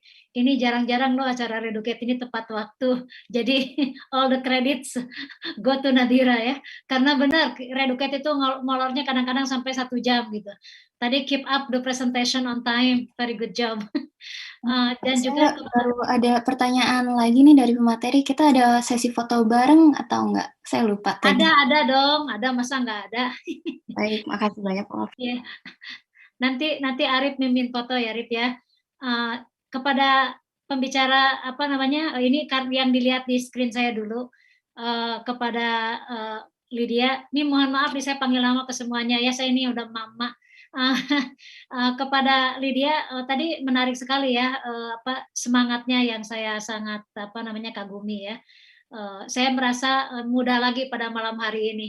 Semangat teman-teman berkuliah. Saya tahu struggle mencapai di mana kita inginkan itu bukan hal yang mudah. Saya dulu S3 itu bersama suami, anak saya umurnya 3 bulan. jadi ini teman-teman yang beasiswa dari Indonesia, you are very very privileged karena saya terus terang terjun bebas. Jadi tidak punya beasiswa 1 sen pun, 1 rupiah pun dari Indonesia. Kami bekerja sebagai teaching assistant dengan anak 3 bulan dan suami saya juga S3 gitu. Aduh, jadi curhat ini. tapi maksud saya there is light at the end of the tunnel ya. Kita jadi ini sekolah kehidupan kita betul-betul memborbardir kita untuk berjuang bekerja keras sampai dalam 4 tahun saya dapat PhD. S3 saya Filosofi, Interpretation and Culture di Binghamton University. Tadi perkuat niat gitu ya. Betul, niat itu penting banget. Tetapi bagaimana kalau niatnya mau sekolah lagi dibandingkan pulang ke tanah air atau seperti saya yang kemudian berkarir di luar negeri sebagai diaspora. Sebetulnya ujung-ujungnya kita itu harus menerima takdir gitu ya. Karena pada saat kita melakukan sesuatu kita selalu tidak tahu apakah itu takdir terbaik atau bukan gitu. We just have to survive. Dan survival itu menurut Islam itu bagian dari maqasidus syariah ya. Kita harus mempertahankan akal kita, kehidupan kita, keluarga kita gitu. Jadi tidak tidak ada niat yang jelek gitu. Jadi ujung-ujungnya bahkan kalau ada korektif niat gitu ya, niatnya bisa diperbaiki di jalan seperti kata Mbak Lydia tadi. Kalau teman-teman mau S3 lagi, itu common banget di US gitu. Ada orang yang udah doktor, bosen nih 10 tahun PhD di bidang mechanical engineering. Saya sekarang pengen belajar legal gitu, lawyer. Jadi mau jadi karir lawyer gitu. Saya bosan jadi lawyer, boring, katanya cuma ngomong bawa perkara orang, mikirin perkara orang. Saya mau ngambil S3 apalagi gitu. There is no limit to learning gitu. Jadi kalaupun ini saya dari perspektif orang yang sudah S3 ya, saya kayaknya masih calon mahasiswa S3 yang baik. Senang research gitu, senang ingin mengetahui. Kata suami saya, kamu kalau punya kesempatan harusnya cari gelarnya medical doctor. Kamu kan kerjaannya nge-Google penyakit. Jadi maksud saya there is no limit to learning ya. Bahkan kalau sudah selesai S3 saya udah profesor gitu, tapi saya senang sekali belajar dari pengalaman teman-teman gitu. Karena tidak ada dalam prinsip saya belajar sepanjang hidup itu sebetulnya prinsip reducate. Jadi belajar sepanjang hidup dari lahir sampai meninggal ya.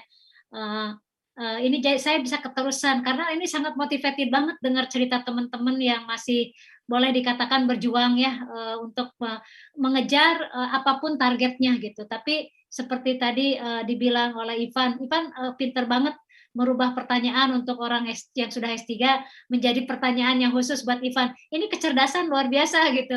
Jadi semua pertanyaan itu bisa diterjemahkan gitu. Ini mungkin karena santri ya biasa menerjemahkan. Dan Mas Huda tadi ya betul kita harus punya mimpi dan percaya pada mimpi kita, kemudian make it happen. Saya setuju banget. Terima kasih kepada moderator dan para pembicara yang sudah menyampaikan pemikiran-pemikirannya, dan juga kepada teman-teman. Mudah-mudahan teman-teman kemanapun Anda pergi untuk S2 jalannya dimudahkan oleh Allah. Terima kasih banyak. Assalamualaikum warahmatullahi wabarakatuh.